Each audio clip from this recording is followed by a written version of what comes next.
She had 48 hours before she stopped being a person and became a debt repaid. Her father didn't look at her when he said it. He kept his eyes on the card table, on the empty whiskey glass, on anything that wasn't his daughter's face. Alara Whitlock stood in the doorway of the Frost Creek Saloon and heard her future sold for $32 and a man's gambling pride. 19 years old, flowers still on her hands, and not a single soul in that crowded room looked up. Drop a comment right now. Tell me what city you're watching from. I want to see how far this story travels. Hit that like button, stay until the very end, because what happens next on that mountain will change everything you think you know about survival, strength, and what it really means to be free. The bread always burned when her father came home drunk. Not because Alara forgot it, not because she lost track of time or let her mind wander. The bread burned because the moment she heard his boots on the porch steps, that particular heavy, uneven rhythm she had memorized before she was old enough to understand why she needed to memorize it, her hands stopped working right. Her fingers would tighten around whatever she was holding. Her body would go very still the way a rabbit goes still in tall grass.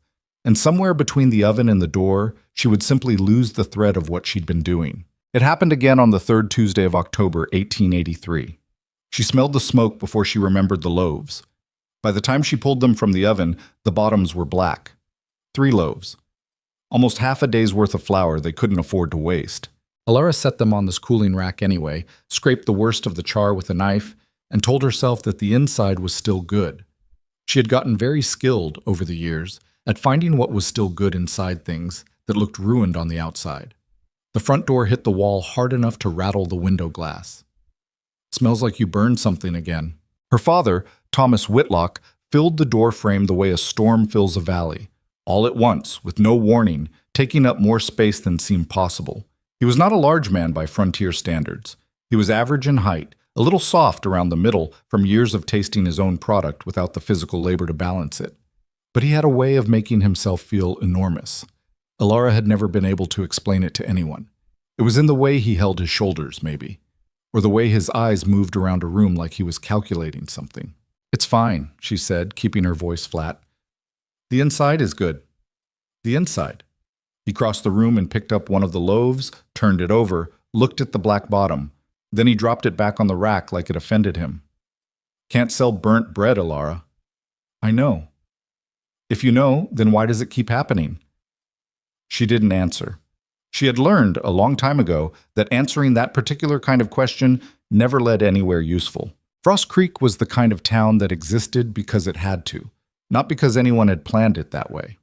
It had grown up around a mining camp in the late 1860s, back when the silver rush had people believing the mountains would make them all rich. Most of the silver was gone now. The miners who hadn't died or moved on had become something else: shopkeepers, ranchers, drifters. The town had inherited their exhaustion. 2 streets wide, maybe 6 blocks long, with a church that needed a new roof and a jail that got more use than the church. Population somewhere around 300, depending on the season and how many people had given up and left. The Whitlock Bakery occupied a narrow building on the east end of Main Street, wedged between a hardware store and a building that had changed purposes so many times nobody bothered to track it anymore. Thomas Whitlock had opened the bakery 15 years ago, when Alara's mother was still alive and the idea of settling down had seemed like something other than a slow defeat. In those early years, the bakery had been decent. Not prosperous, not thriving, but decent. That was before Thomas discovered that he was better at losing money than making it. The debts had started small. A loan here, a missed payment there. By the time Alara was 12 and old enough to understand numbers, the bakery was already operating on borrowed time and borrowed money. By the time she was 16, she was the one doing most of the baking, most of the selling, most of the bookkeeping, and most of the explaining to creditors who showed up with hard faces and harder voices. She was 19 now, and the math had finally gotten impossible to ignore. "How much did you lose?" she asked. Her father had moved to the back room, where he kept a bottle that he thought she didn't know about. She heard him pouring. "None of your business." "It is my business. I run the books." A pause. Then the sound of him setting the glass down. $40, he said. Alara put both hands flat on the work table and looked at the grain of the wood. $40. They owed the flour supplier $22 already. The rent on the building was due in 2 weeks. She had been hoping, stupidly, she understood now, that November might be a good month. People bought more bread in cold weather. She had been counting on that. "Who to?" she asked. Another pause. Longer this time. "Harlan Cole." She turned around.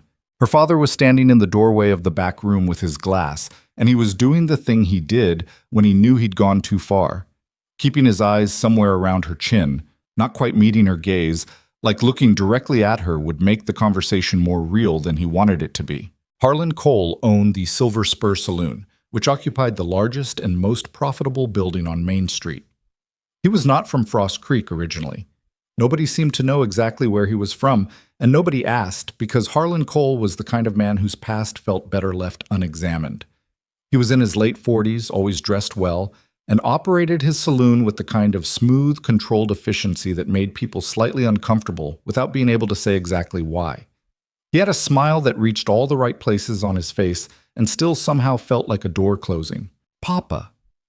Alara heard the flatness in her own voice and didn't try to change it. "Why were you gambling with Harlan Cole?" "He runs a card game on Tuesdays. People play. People who can afford to lose, they play." She moved toward him slightly, then stopped. Not from fear, or not just from fear.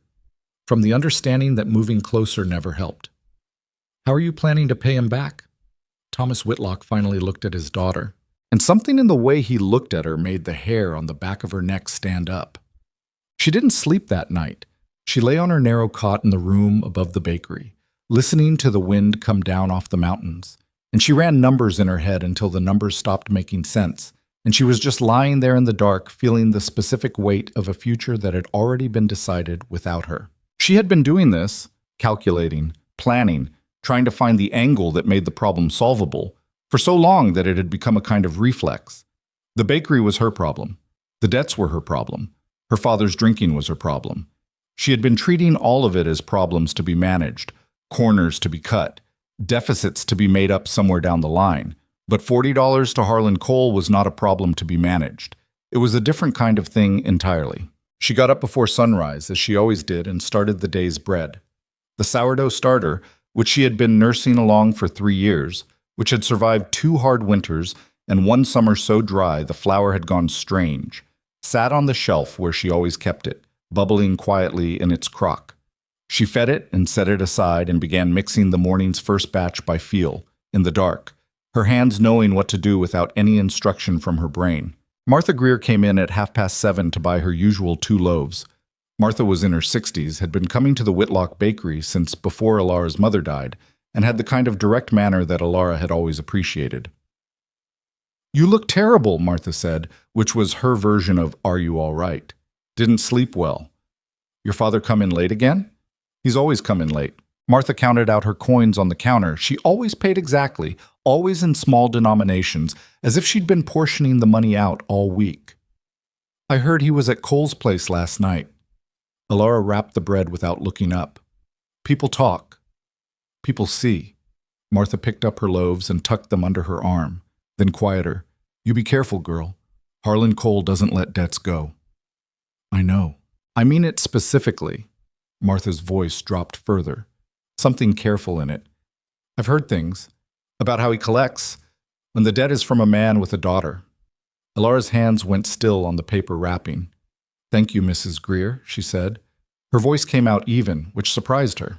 After Martha left, Alara stood at the counter for a long moment with her hands flat on the wood, the same posture she'd had the night before. And she thought about what she knew about Harlan Cole. She thought about the way he'd looked at her the 2 times she'd been inside the Silver Spur, once delivering a cake order, once helping a drunk regular find his hat. She thought about the smile that reached all the right places on his face and still felt like something closing. She thought, 48 hours. It was a guess, but it felt like an accurate one. Usik. She saw Gideon Hale for the first time that afternoon. She was restocking this front display, moving the older loaves to the front, filling in the gaps from the morning's sales, when she heard a horse outside that didn't sound like any of the horses she recognized. Frost Creek was small enough that she had unconsciously cataloged the sounds of most of the regular horses.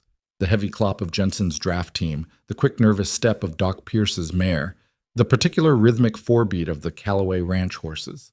This one was different, slower, a big animal that moved deliberately, conserving effort. She looked out the window. The man on the horse was hard to miss, though he didn't seem to be trying to attract attention. He was tall. She could see that even mounted, with the kind of build that came from physical work over years, not from vanity. Wide shoulders, heavy forearms. He wore a canvas coat that had been repaired in at least 2 places she could see, and he rode with the easy posture of someone who had spent enough time on horseback that it no longer required any conscious thought. His face was partially obscured by the brim of a hat that had seen better years, and his jaw carried several days of dark beard. He stopped his horse in front of the mercantile and dismounted. He looped the reins over the post with one hand and pulled something from behind the saddle, a bundle wrapped in oilcloth, and carried it inside. He didn't look at her window. He didn't look at much of anything except where he was going. She went back to the display shelf and told herself she had no idea why she had noticed him at all. He came into the bakery 20 minutes later. The bell above the door announced him. She was at the counter, writing in the ledger, and she looked up with the expression she used for customers, not quite a smile, functional and professional, and found herself looking up farther than usual. Standing still, he was bigger than she'd realized from the window, not in an aggressive way, just solid, the way a good piece of furniture is solid, obviously capable of holding weight without any drama about it. "Afternoon," he said. "Afternoon." She set down her pen. "What can I get for you?" He studied the display for a moment. His eyes moved methodically, left to right, like he was reading something. "What's the sourdough?" "That's mine. My starter. 3 years old." She paused. "It's 30 cents a loaf." He looked at the loaf, he looked at the price card.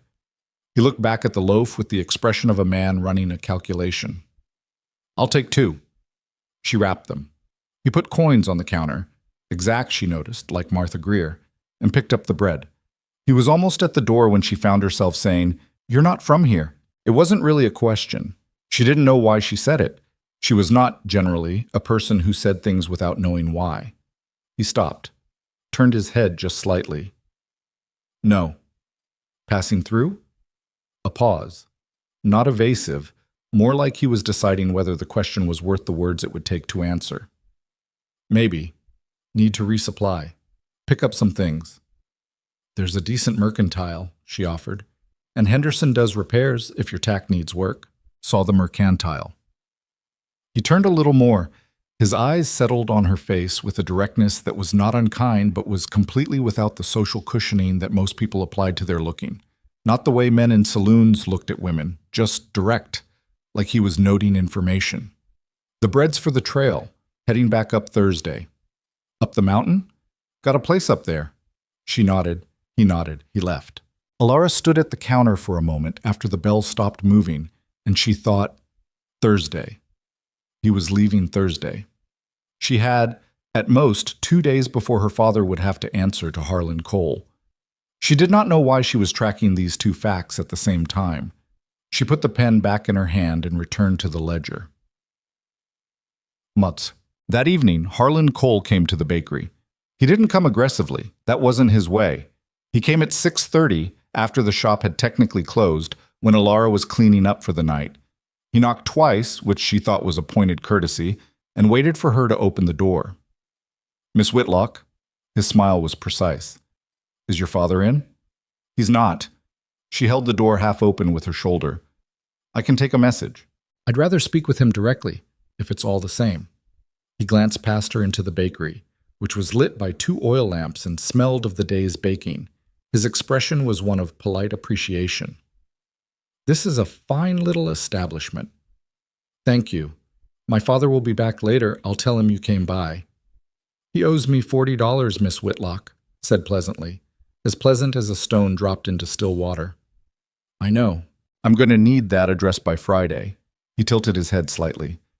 "You understand that I'm being quite reasonable. These things can sometimes become complicated if they're left to drift." "I understand." She kept her eyes on his face. "Friday. I have a proposition," he said. The word proposition sat in the air between them. "For resolving the situation in a way that benefits everyone. Your father is aware of the general outline. I thought it would be appropriate to discuss it with you directly. Alara's fingers tightened on the edge of the door. Not visibly. She'd had years of practice at not showing things visibly. What kind of proposition? He told her. Not crudely, not with any threat explicit in the words. He said it the way a businessman might discuss a trade, straightforwardly, with terms and conditions, with the kind of language that made it sound reasonable, even as the content of it made her stomach drop through the floor. She would come to work at the Silver Spur. The debt would be cleared. She would have a room, meals, and a percentage of what she brought in. He said brought in without specifying what she would be bringing. She didn't say anything while he talked. She stood in the half-open door and looked at his precise smile and listened to the sound of her own heartbeat, which had gone very loud inside her head. I'll discuss it with my father, she said when he finished. Of course. He stepped back. Friday, Miss Whitlock. She closed the door. She stood in the empty bakery and looked at her flour-dusted hands and the cooling rack where tomorrow's bread was already shaped and waiting to go in. And she thought, he has already discussed it with my father. That was what her father had not told her last night when he'd looked at her in that particular way with his eyes aimed at her chin. He hadn't said it outright, but it had been in his face. The specific shape of a man who has already traded something he shouldn't have and is trying to decide whether to confess. She sat down on the bench behind the counter. She was very still for a long time. Her father came in at 10. She was still up, sitting at the work table in the back, with the ledger open in front of her, even though she'd stopped looking at it an hour ago. He saw her face and stopped in the kitchen doorway. Harlan Cole came by, she said. Alara, he told me about the arrangement. She kept her voice level. It cost her something. Did you agree to it? Thomas Whitlock had the grace, or maybe just the cowardice, to look ashamed. He crossed to the table and pulled out a chair and sat down heavily, and he rubbed both hands over his face in the gesture she had seen 1,000 times, the one that meant he had gotten himself into something he couldn't get out of. I didn't have a choice, he said. The $40, there are other choices. I could go to the bank. The bank won't loan us anything. You know that. I could go to some of the regular customers. Ask about Alara. He said her name firmly, like a period at the end of a sentence. Cole holds notes on half the businesses in this town. If I don't settle, he'll call in the note on the building. Then we lose the building. He looked at her then. Really looked at her, for the first time in a long time. And she saw something she hadn't expected. Not just shame, but a kind of tired, selfish calculation. He was 53 years old. The bakery was failing. His daughter was young. You'd be provided for, he said. Better than here. She stood up. She stood up slowly, so that she didn't knock the chair back, so that there wasn't any drama in it. She closed the ledger. I'm going to bed, she said. Alara, be reasonable. Good night, Papa. She climbed the stairs to her room, and she closed the door, and she sat on the edge of her cot in the dark. The wind came down off the mountain again, sharp and cold through the cracks in the window frame. She pressed her palms against her knees and thought very clearly, the way you think when you've come to the edge of something. I am not going to go to Harlan Cole's saloon. I would rather be cold and hungry and lost on the mountain than go there. The mountain. She sat in the dark for a while longer, thinking about a big man on a deliberate horse leaving Thursday, with a place up in the mountains somewhere. She thought about how he'd looked at her face when she'd spoken, just noted information, nothing more, and how that had felt different from the way most men looked at her. She did not have a plan. She had the bare shape of something that might become a plan, if she was bold enough and reckless enough to try it. She lay down on the cot without undressing and looked at the dark ceiling and thought about what her mother had told her, once, when Alara was about 7 years old and had been afraid of something she couldn't name. Sometimes the thing that scares you least is the only option left, baby girl. You pick the least scary thing, and you move toward it fast, before your good sense talks you out of it. Her mother had not been a particularly wise woman in the general accounting of things, but she had known something about moving fast. Massa. Wednesday morning, Alara found him at the Mercantile. She had dressed carefully, not nicely, but carefully, which was different. She'd worn her good dress, which was the same as her regular dress, but hadn't been mended in quite as many places. She'd done her hair up properly instead of just pinning it out of her way. She had spent a considerable amount of time on the walk over telling herself that she was being ridiculous and then continuing to walk anyway. He was at the counter talking to Bill Hennessy about rope when she came in. He glanced over when the door opened, and then he looked back at the rope, and then, a full 3 seconds later, he looked back at her again. "Miss Whitlock," said Bill Hennessy, who knew everyone. "Morning." "Morning, Bill." She came to the counter and stood 2 feet to the left of the mountain man, who was now watching her with that same direct information cataloging look. Up close, she could see his eyes clearly for the first time. Dark brown, slightly watchful. The eyes of someone who had learned to pay attention to things most people ignored. "I need to talk to you," she said to him. He didn't look startled, or if he was, he didn't show it. "All right, privately, if that's possible." She glanced at Bill, who was showing absolutely no shame about the fact that he was listening with his entire body. The man settled the rope question with Bill, paid for what he'd chosen, and followed her outside. They stood on the porch of the Mercantile with the October cold coming down off the peaks and Frost Creek going about its Wednesday business around them. "I heard you say you were leaving Thursday," she said. "That's right. I heard you say you have a place up the mountain." She looked at him directly. She had decided, sometime around 3 in the morning, that the only way to do this was to be direct. She didn't have time for anything else. "I need to know if that's a proper homestead, if it's somewhere a person could winter." He studied her. Not a long study, but thorough. "It is. It's not comfortable, but it's substantial." "Are you married?" A pause. "No." "Have you got any people up there, family?" No. She had prepared what she wanted to say. She had spent 2 hours on the walk and the half-hour wait outside the Mercantile composing it in her head. Now, standing in front of him, she found that all the careful language had dissolved, and what was left was just the plain truth. "My father owes a debt to Harlan Cole," she said. $40. Cole wants to settle it by taking me on at the Silver Spur." She watched his face for a reaction. His face didn't give her much. A slight tightening around his eyes, maybe. "I'm not going to do that, but I need somewhere to go by Friday." He didn't say anything immediately. He looked at her for a long moment, and she held herself still and let him look and tried to ignore the part of her brain that was loudly informing her that this was the most insane thing she had ever done. "You're asking to come up to the mountain," he said finally. "I'm asking if there's any arrangement we could make." She hesitated. Then, "I can work? I've been running a bakery since I was 12. I can bake, preserve, manage stores, keep a household. I'm not delicate, and I don't expect to be treated like I am."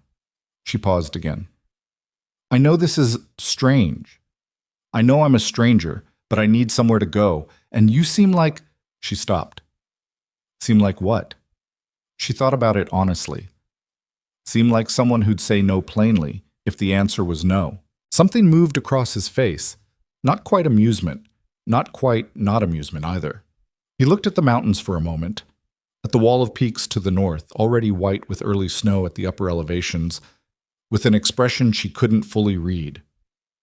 "What kind of arrangement," he said, "were you thinking?" She had thought about this too.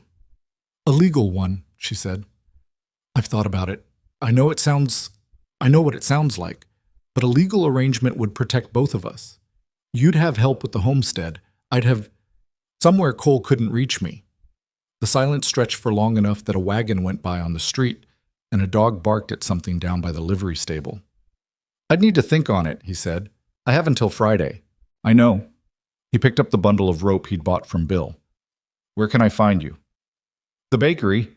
She gestured down the street. He nodded. He looked at her one more time, that noting information look, flat and precise. And then he walked toward the livery without saying anything else. Alara stood on the porch of the Mercantile and breathed the cold mountain air and thought, well, that either worked or it didn't. He came to the bakery at 4 o'clock in the afternoon. She heard the deliberate horse outside, and her hands went still in the dough she was working, and she stood very straight and made herself finish the stroke she'd been making before she set the dough aside and wiped her hands on her apron. He came to the back door, which surprised her. She opened it and found him on the back step, hat in his hand for the first time. "Gideon Hale," he said. "Figured we should have names." "Alara Whitlock." She stepped back to let him in. He came into the bakery kitchen and stood with the low ceiling making him seem even larger, looking around at the racks, the crocks, the work table, the banked fire in the oven. His eyes moved the same way they moved everywhere, left to right, methodical. "You run this by yourself?" he asked. "Mostly, since I was 16. He looked at her. "How old are you now?" 19. A beat. Then, "I'm 34. Said plainly, as if this was relevant information she should have. "All right." He turned the hat in his hands once. It was the most uncertain-looking gesture she'd seen from him. "The place up the mountain isn't easy living. I want to be clear about that. I've been alone up there for 4 years, and I've got it how I like it, which means it's practical, not comfortable. You'd have your own sleeping area, but the cabin is one room.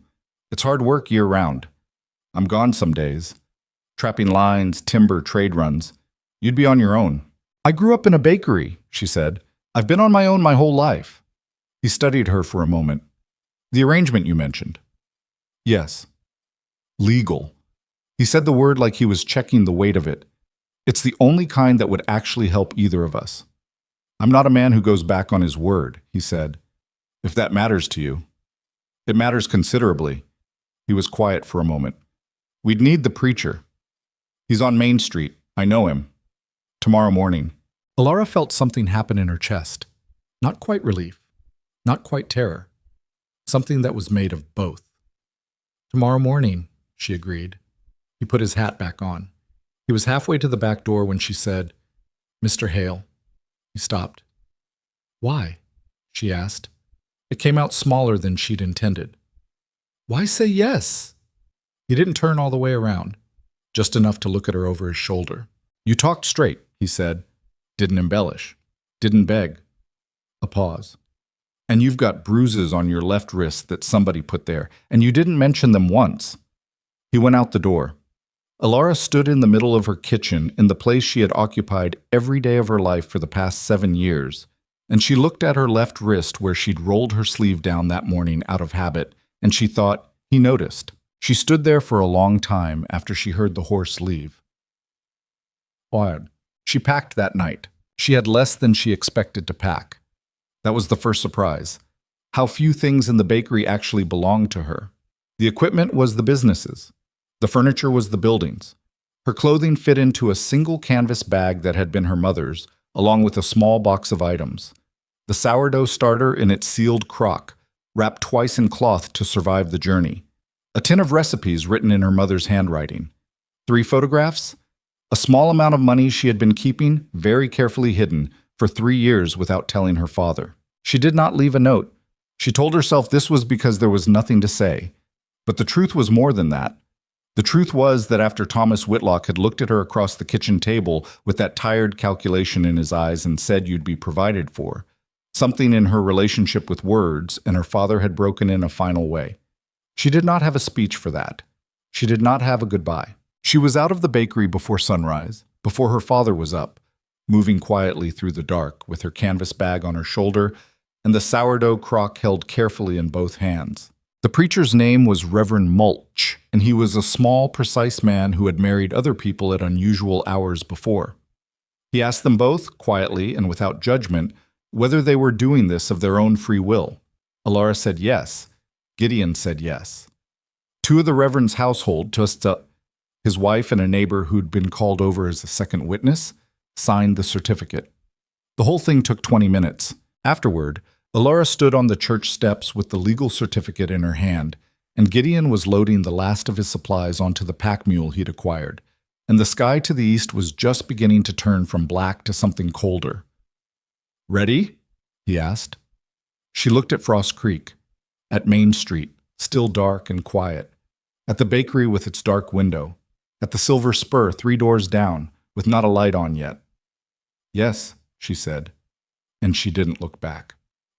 They were 3 miles out of town, climbing a trail that had begun to feel very far from anything she'd ever known, when it occurred to her fully, not as an idea she'd been working toward, but as a physical fact in her body, that she had just married a stranger and was riding into the wilderness on his say-so. She looked at the back of Gideon Hale's canvas coat, at the repaired patch on the right shoulder, at the way he rode with that easy, economical posture, and she thought, I know nothing about this man. His name, his age, that he had a place on the mountain, that he noticed bruises and didn't mention them. That was the entire account. She thought of her mother's voice. You pick the least scary thing and you move toward it fast. She looked back once, not at the town. She didn't look at the town, just at the mountain ahead of them, which was immense and white and completely indifferent to any of the things that had just happened. Then she turned forward, adjusted the crock in her arms, and kept riding. The trail went up. The trail up the mountain did not get easier. Alara had grown up looking at these peaks every day of her life, the way you look at a wall, present, defining, not particularly worth examining. She had never had reason to think about what was actually up there, beyond the general understanding that miners went up and sometimes didn't come back, and that the men who trapped those high elevations were a specific kind of person who had made a specific kind of peace with solitude. She understood now, within the first hour of climbing, that she had drastically underestimated what up there actually meant. The trail, if it could be called that, was more of a suggestion, a place where the trees thinned slightly, where the ground had been disturbed by enough passing hooves to leave a faint impression. Gideon navigated it without hesitation, and his horse picked its way up with the same deliberate calm its rider showed, and the pack mule came behind with the stoic resignation of an animal that had done this route enough times to find it boring. Alara's horse, a stocky gray mare that Gideon had procured from somewhere, and which he'd told her was reliable without elaborating further, followed the others with its ears flicking in every direction. The sourdough crock sat across her lap, wrapped in cloth, cradled in one arm. She was aware that this was not the most practical way to carry it on horseback. She was also aware that she was not willing to put it in a saddlebag where it might get jostled wrong or cracked against something. The starter was 3 years old. It had survived more than a rough trail. They rode mostly in silence. Not uncomfortable silence exactly, but the silence of two people who had not yet figured out what the appropriate conversational distance was between them. Alara asked, around the second hour, how far the cabin was. 7 miles from town, as the crow flies, Gideon said. Longer on the trail. We'll be there before dark if the weather holds.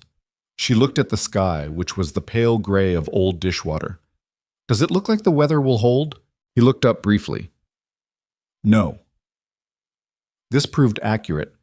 By the third hour, snow had started.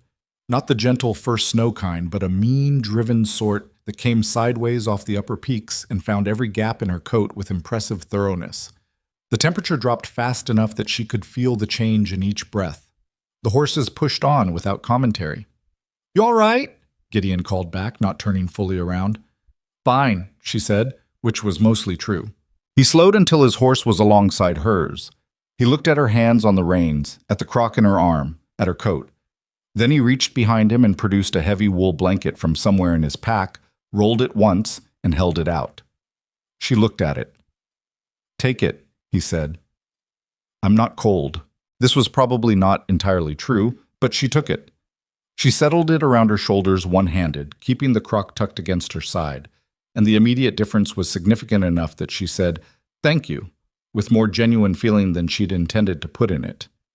He moved back ahead. They kept climbing. The cabin appeared through the snow when she had almost stopped expecting to find anything at all, had started to wonder, in the cold, exhausted, half-serious way, whether she was simply following a stranger into the wilderness with no destination. Then the trees broke, and there it was. A low, substantial structure of dark logs, chinked tight, with a roof that extended out over a covered porch area and a stone chimney at the near end. Beyond it, she could see the rough shapes of what looked like a smaller outbuilding, and beyond that, a corral with split-rail fencing. It was not beautiful. It was not meant to be.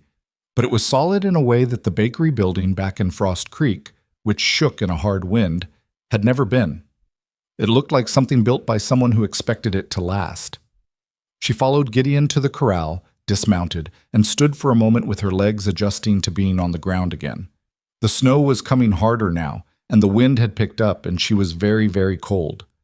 "Can you get the gate?" he asked, already unsaddling. She got the gate. They worked the horses and the mule in near silence. He handled the unsaddling, and she did what he indicated without needing to be asked twice.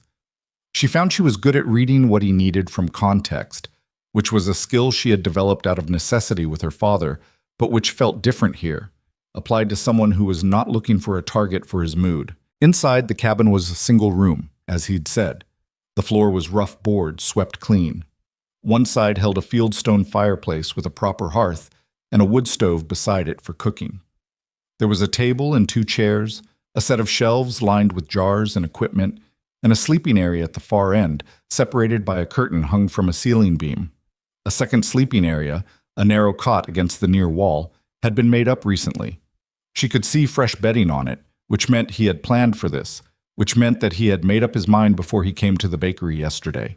She stood in the middle of the room and looked at all of it while Gideon coaxed the fire up from banked coals, and she thought, "This is where I live now."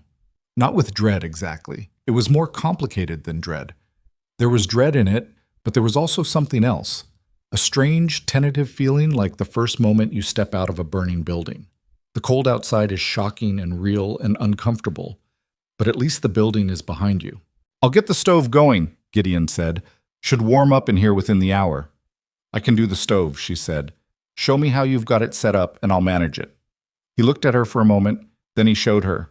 That was how the first evening passed. Him showing her how things worked, and her watching with the focused attention she had always given to practical information, and neither of them saying more than was necessary. Where the fuel stack was, how the wood stove drafts ran, where the water barrel sat, and that it would need to be repacked with snow if they ran low.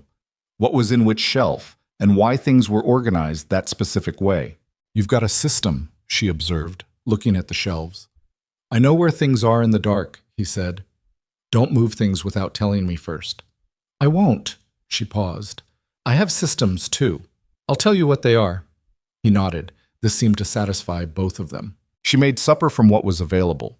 Salt pork, dried beans that had been soaking in a pot since before he'd left for town, and cornbread mixed in the skillet, which was not her best work, but was hot and substantial. She put the sourdough crock on the shelf above the stove where it would stay warm. They ate at the table. The fire had gotten the room up to something approaching tolerable, and the snow outside hit the window glass in sheets. "The starter," he said, glancing at the crock on the shelf.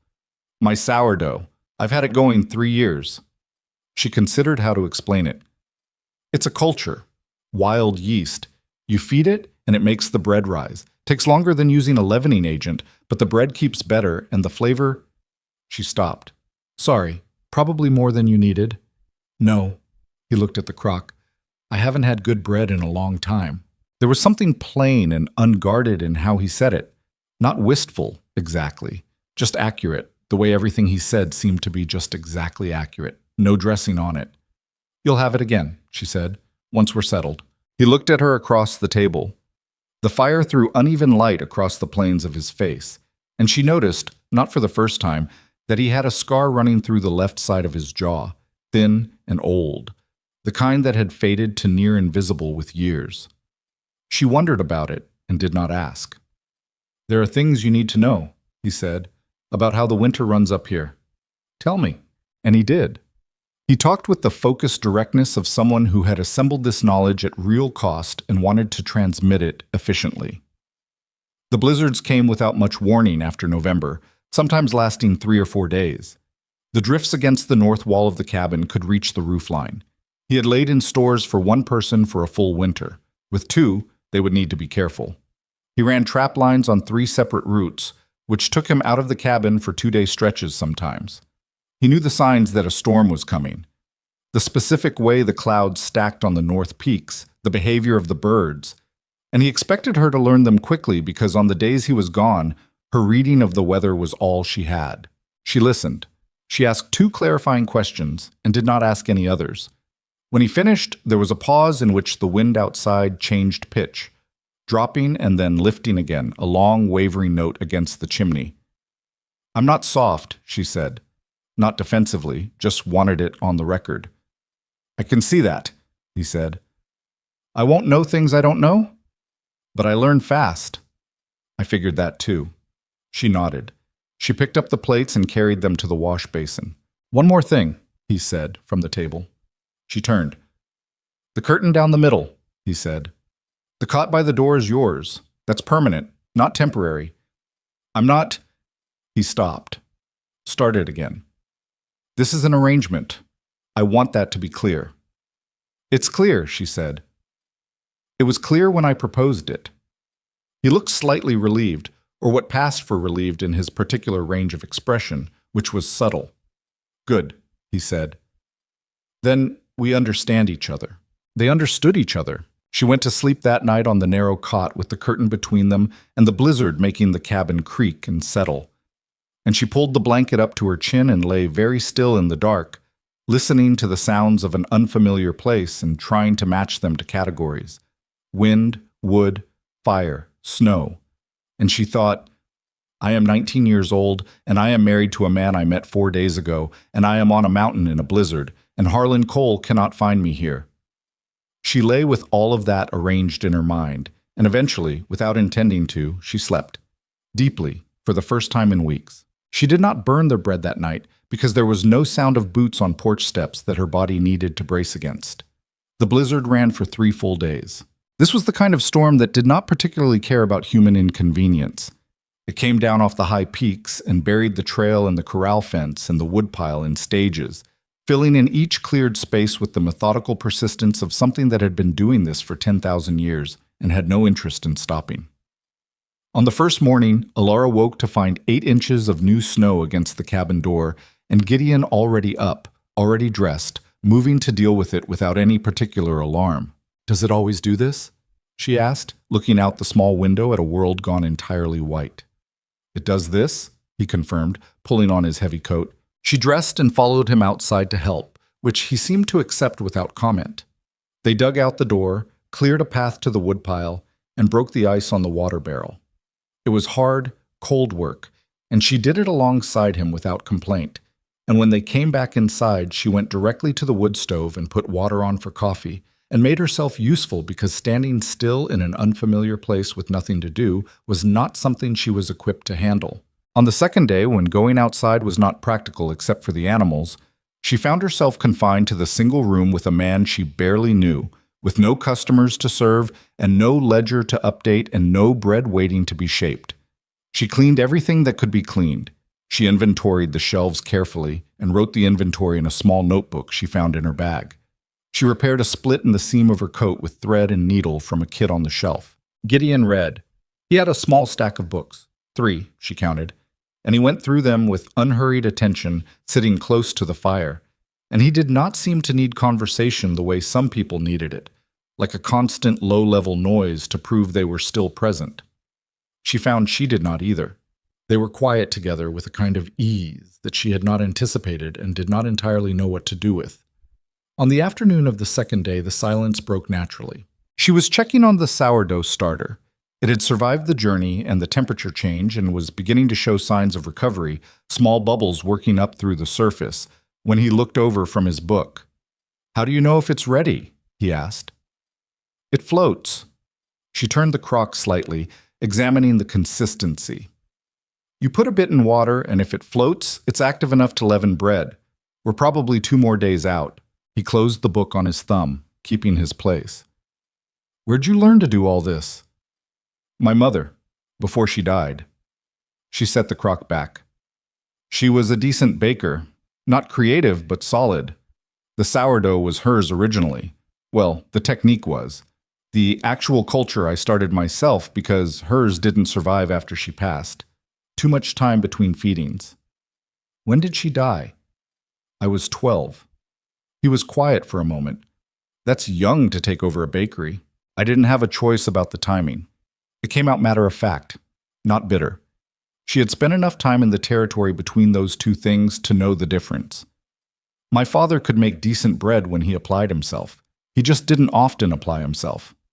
Another pause. Then, "How'd you end up with $40 in debt to Harlan Cole? Wasn't done gradually? Or all at once?" "All at once, I think. Probably not the first time he'd gambled, but the first time he'd gambled with someone who cared about collecting." She leaned against the shelf. Cole knew what he was doing. You don't take $40 off a man who runs a failing bakery and then offer to settle it the way he offered to settle it unless you meant to from the beginning. Gideon's jaw tightened slightly. "Not much. Just a small hardening along the muscle." "Cole's been doing that kind of thing for years," he said. She looked at him. "You know him?"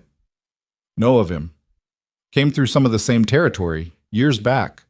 He opened his book again, a signal that this particular thread was done. He won't come up this mountain. I know, she said. That's why I'm here. He looked up from the page, and she held his gaze for a moment, and she thought she saw something move in his expression. Not quite warmth, not warm enough to call that, but acknowledgement of some kind. Recognition. Like two people who have both survived a specific kind of difficulty finding out they have that in common. On the third day of the storm, she burned her hand. She was working at the wood stove, moving a pan that was hotter than she'd expected, and the burn came across 3 fingers of her right hand fast and mean, the kind that doesn't fully register until a second after it happens, and then registers very completely. She pulled her hand back and said a word she would not have said in front of customers, and stood at the stove pressing her burned fingers against the cold metal of the water dipper. Gideon was beside her in a very short amount of time. He took her hand, without asking, just took it, and turned it to the light, and looked at the burn the way he looked at everything, methodically and without drama. Cold water, he said. Not the snow, too cold. The barrel. I know to put a burn in cold water, she said.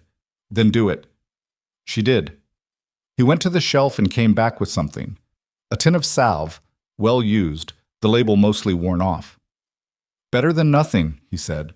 When she took her hand out of the water, he applied the salve. His hands were large and the work was careful, more careful than she had expected from someone whose hands were built for heavy work.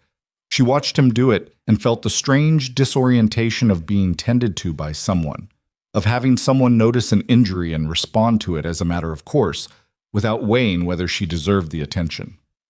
I'm fine, she said. I know, he said. Still burns, though. She looked at the burn, and looked at the salve, and looked at his hands. My father, she said, and then stopped. Gideon waited. My father hit me sometimes, she said. She had not planned to say it. She had not, in fact, said it out loud to anyone in her life, because there had never seemed to be a reason to. It was a fact of her life the way the debt was a fact of her life, and you did not often explain facts to people who had no means of changing them. Not often. When he was drunk and things had gone wrong, it wasn't... She stopped again, finding the territory of this sentence unexpectedly rough.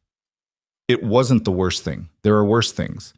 But it was regular enough that I knew the sound of his step and adjusted. Gideon was still. He had finished with the salve, and he was still holding her wrist, loosely, not restraining, just the hand still there. The bruise, he said. When I saw you in the bakery. Yes. He let go of her wrist. He put the tin of salve back on the shelf in its exact place. He stood with his back to her for a moment, and she could see his shoulders, and she could tell from the set of them that he was angry.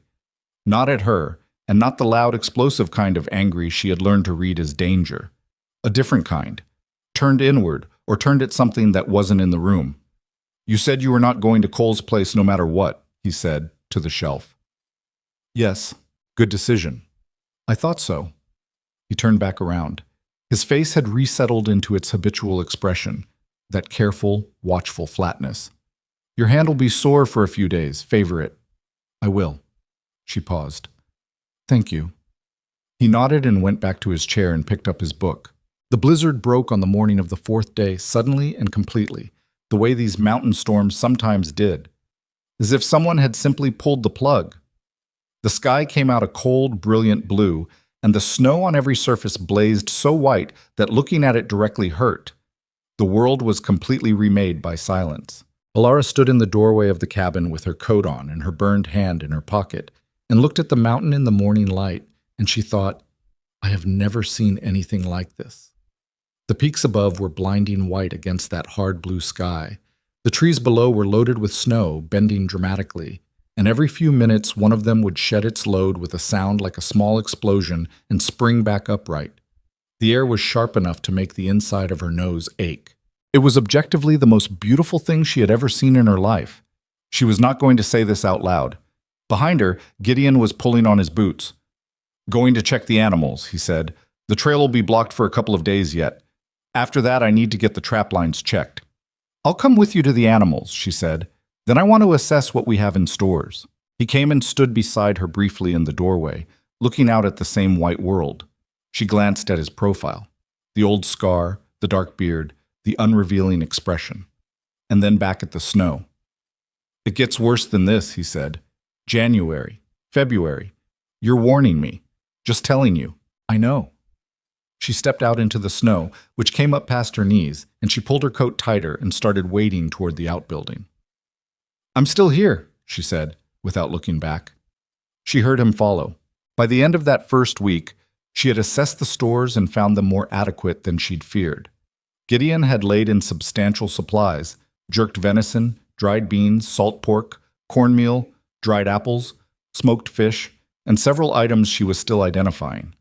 He was not a wasteful man. Nothing on those shelves was there by accident. But there were gaps she could see. No eggs, which made sense. Chickens didn't winter well this high without serious infrastructure. Limited variety in the preserved vegetables. And while the grain supply was decent, there was no real system for rationing it. She proposed one. He listened, asked 2 questions, agreed to it. "You're good at this," he said when she had finished laying it out.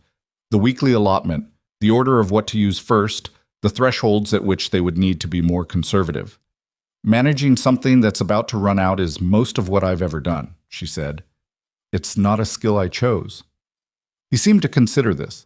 "Might be useful anyway." "It is useful," she said. "I just would have preferred to learn it some other way." He looked at her. Something in his expression shifted slightly, that small, almost movement she was beginning to learn to read. "Me too," he said, which she understood was not about bread rationing. She let it rest there, where he'd put it. She did not press him. He did not press her. They moved around each other in the single room with increasing ease. Not comfort exactly, but something functional that was building toward comfort the way ice thaws. Not all at once, but gradually, starting at the edges. On the 9th day, she made sourdough bread. The starter had recovered fully. She mixed the dough the evening before and let it sit overnight, and in the morning she shaped it and baked it in the covered iron pot she'd found on the shelf, and when it came out it was not perfect because the oven ran a little hot and the crust was thicker on one side than the other, but it was real. The smell of it filled the cabin so completely that it changed the character of the place, made it smell lived in a way that was different from wood smoke and leather and gun oil. Gideon came in from checking the animals and stopped just inside the door. He looked at the bread on the rack. He did not say anything for a moment. "That's sourdough," he said finally. "Yes." He hung his coat. He sat down at the table. She cut him a piece. The crust was thick enough that the knife required some commitment, and put it in front of him with the small tin of honey she'd found at the back of the shelf. He ate it slowly. He looked at the table while he ate, not at her, and she went back to the stove and let him have the silence. When he finished, she heard him set the tin of honey down. "I didn't know I was missing that," he said quietly, to no one in particular. She kept her back to him and tended the fire and did not make anything of it. But she heard it, and she filed it away with all the other small things she was learning about this man she had married in a 20-minute ceremony on a cold Thursday morning. The way he organized his tools by frequency of use, the way he moved more quietly than his size suggested he should, the way he looked at the mountains in the early morning as if checking on something. She realized slowly, learning him the same way she had learned the sourdough starter. Carefully. By observation. Adjusting based on what she found, not what she expected. Outside, the mountain sat enormous and indifferent in its coat of white, and the wind came and went, and another week of winter stacked itself on top of the first. She was still here. The trap lines ran in 3 directions from the cabin, each one a full day's work to check properly. Gideon explained this to Alara on a morning in early November when the snow had compacted enough to travel on, standing at the table with a rough map he'd drawn from memory. Not to scale, not pretty, just accurate, which was more useful than either. "This one," he said, pointing to the eastern route, "runs down through the spruce stands to the creek. Mostly marten, some fox. This one goes up the north ridge, longer. I'm sometimes out overnight on that one." He tapped the 3rd line, the western route, which cut through a series of meadows below the timberline. "This is the closest. 2 miles out, 2 back. If conditions are right, I can do it in a half day." Alara studied the map. "How many sets total?" 43 across all 3 routes. I check each line every 4 to 5 days in normal weather, more often if it's been warm. Why more often in warm weather? Frozen carcass keeps. Thawed one doesn't. He paused. And predators find them faster. She nodded, filing this away with everything else. When you're overnight on the North Ridge, what's the protocol? He looked at her. She had started using the word protocol in their conversations around the second week, when they'd both worked out that what they were building was not a household in the conventional sense, but something more like a system. And systems required clear language about expectations. He had adapted to it without comment. If I'm not back by second morning, he said, there's a problem. You'd need to take the gray mare to the nearest neighbor, Pete Calloway, 11 miles south on the lower trail. He'd know what to do. Does Pete Calloway know you? We've traded. He knows who I am. Does he know about me? A pause. Not yet. This was something that they had not discussed. What the arrangement looked like to the outside world, or the very small outside world available to them at this elevation. Alara had thought about it. She understood that the legal certificate was real, and that it meant something in a practical sense, but the mechanics of what they actually were to each other had not been defined past the physical arrangement of the cabin, and the general understanding that they were each carrying their own weight. He'll need to know something, she said. If I show up on his doorstep saying my husband is overdue. Gideon considered this. I'll stop by his place next time I'm down toward the lower elevation. Tell him I've got a wife up at the cabin. Wife. He said the word without any particular charge on it. She filed that away too. The first time she went with him on the western trapline, she was not invited so much as she simply announced she was coming. He'd been putting on his coat, and she'd been putting on hers, and he'd stopped and looked at her. It's cold out, he said. I know. He looked at her boots, which were not ideal for deep snow. He looked at her coat. He did not argue. He went and got a pair of wool gaiters from a trunk she hadn't opened and put them on the table and said, Wear these over the boots. It'll help. And then went outside to get the snowshoes. She had never worn snowshoes before. She did not tell him this. She watched him strap his on with the efficiency of long practice, and then she did the same to hers, and she got it wrong on the right foot, and she had to redo it, and by the time she was done, he was 10 feet ahead of her and moving. The first 100 yards were genuinely humiliating. Snowshoes required a specific wide-legged gait that was nothing like walking and everything like something she'd have to practice before it felt natural.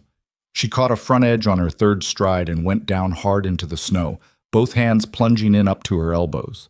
She got up without saying anything. She adjusted the gait and kept moving. He had stopped. He was watching her. The trick, he said, is to not pick your feet up too high. More of a shuffle than a step. I see that now, she said. He didn't comment on the fall. He turned and kept going. By the end of the first mile, she had figured out the basic mechanics, though her thighs were burning in a way that suggested tomorrow was going to be unpleasant. She watched how he moved and tried to match the rhythm. That energy-conserving shuffle, steady and unhurried, reading the snow surface for soft spots before committing weight. The trapline itself was not what she'd expected. She had a general idea from her life in Frost Creek that trapping involved setting devices in the wilderness and coming back to find animals in them. And this was technically accurate, but told her nothing useful about what it actually looked like. What it looked like was Gideon moving through the spruce trees with the quiet deliberateness of someone who knew every inch of this terrain, checking each set with gloved hands, reading the tracks and disturbance in the snow around it, resetting or adjusting based on what he found. 2 of the sets had caught Martin, small, dark-furred animals that he handled quickly and efficiently, resetting the traps with practiced economy. He said very little while he worked, but she could see the logic in each decision he made, the way he read the sign around each site, the way she read a ledger. Can you show me how to reset this one? She asked at the 4th set. He glanced at her. You don't need to do the trap line. I know I don't need to. I want to understand it. He thought about this for a moment. Then he stepped back and talked her through it while she did it. The angle, the trigger pressure, the placement relative to the track. She got it on the 2nd attempt. He checked her work without comment, made one small adjustment, nodded. That'll hold, he said.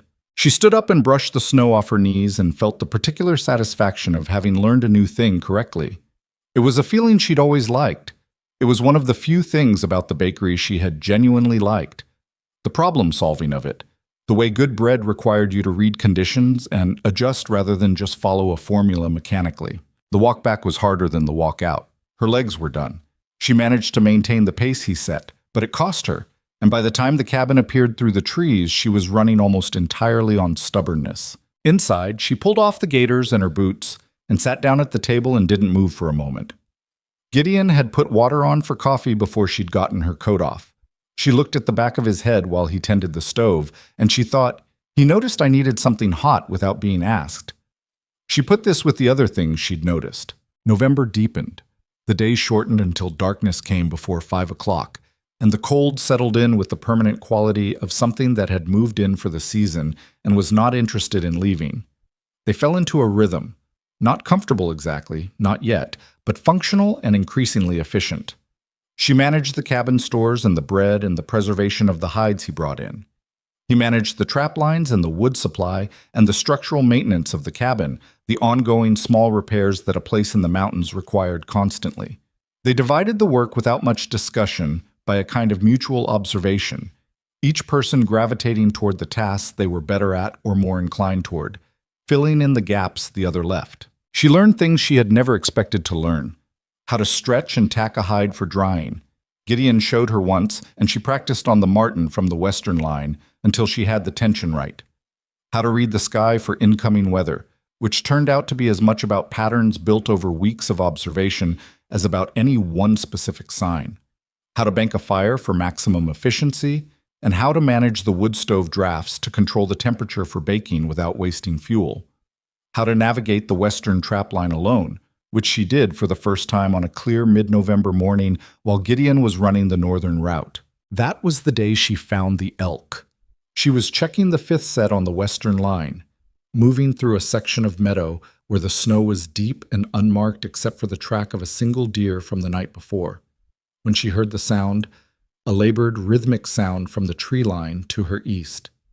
She stopped and went completely still and turned her head slowly. The elk was in the spruce, a young bull, maybe 2 years old, with the beginning of a rack that had not fully come in. He'd gotten one front leg into a deadfall, a tangle of fallen timber half buried in snow, and he'd been working to get it out long enough that the leg showed injury. He was exhausted. He heard her stillness, or smelled her on the shifting air, and threw his head up and tried to lunge and couldn't. Alara stood in the meadow and thought about what Gideon had told her and what he hadn't told her, and what she was going to have to decide on her own, right now, without any more preparation than she'd had a moment ago. She thought, the rifle. She had the rifle. Gideon had been clear that she carried it on the trap line, every time, no exceptions. She had practiced with it enough to be accurate at close range. The elk was maybe 30 yards away. She also thought, that's a lot of meat. More than the two of them could handle if it spoiled before they processed it. She thought about whether the leg injury was bad enough that the animal couldn't survive. She thought about what Gideon would do. She stood in the meadow for a long, cold moment, and then she made a decision based on what she knew, which was limited, and on what she observed, which was that the animal was exhausted and injured and was going to hurt itself worse fighting the deadfall. She did not have a clean shot from the meadow. She would need to move closer into the trees, which would startle the elk into more frantic movement before she could get the angle right. She moved anyway, slowly, keeping low, using the tree cover where she could. The elk threw himself against the deadfall twice more. The angle came clear at 20 feet. She took the shot, and then took it, and then it was done. She stood in the spruce with the echo of the rifle dying in the cold air and the elk still, and she was breathing harder than she'd expected. Her hands on the rifle were steady, but there was something shaking slightly in her chest. Not distress, not regret, something older and more complicated than either. The recognition of what it meant to take a life for a purpose, which she had understood in the abstract for years, but not in her body until right now. She exhaled. She moved forward. She had a knife. She had watched Gideon field dress a deer 2 weeks ago, step by step, explaining while he worked because she had asked him to. She did not do it perfectly. There were 2 points where she stopped, looked at what she'd done, and had to consciously reason out the next step from memory. But she did it. By the time Gideon came down from the North Ridge that evening, She had the elk field-dressed, partially quartered, and the first sections wrapped and moved into the snow outside the cabin where the temperature would keep them. He stood at the edge of the porch and looked at the wrapped meat stacked in the snow. He looked at her, standing in the cabin door with blood on her coat, and the rifle leaned against the wall. "Found an elk in the deadfall on the western meadow," she said. "Leg was injured. I made a judgment call." He came up the steps. He looked at the coat. "You hurt?" "No, just messy." He looked at the stack of meat. He was doing the calculation she'd already done. How much they had, how long it would last properly stored, what it meant for the winter. "You dressed it out there." "Yes. I still have 2 back quarters to bring in tomorrow, too heavy to carry today." He was quiet for a moment, looking at the meat, looking at her. She could not fully read his expression, which was not unusual, but this one had something in it she hadn't seen before. "You did good," he said. Just that. She held the compliment at arm's length for a moment, examining it the way she examined the sourdough starter, checking to make sure it was what it appeared to be.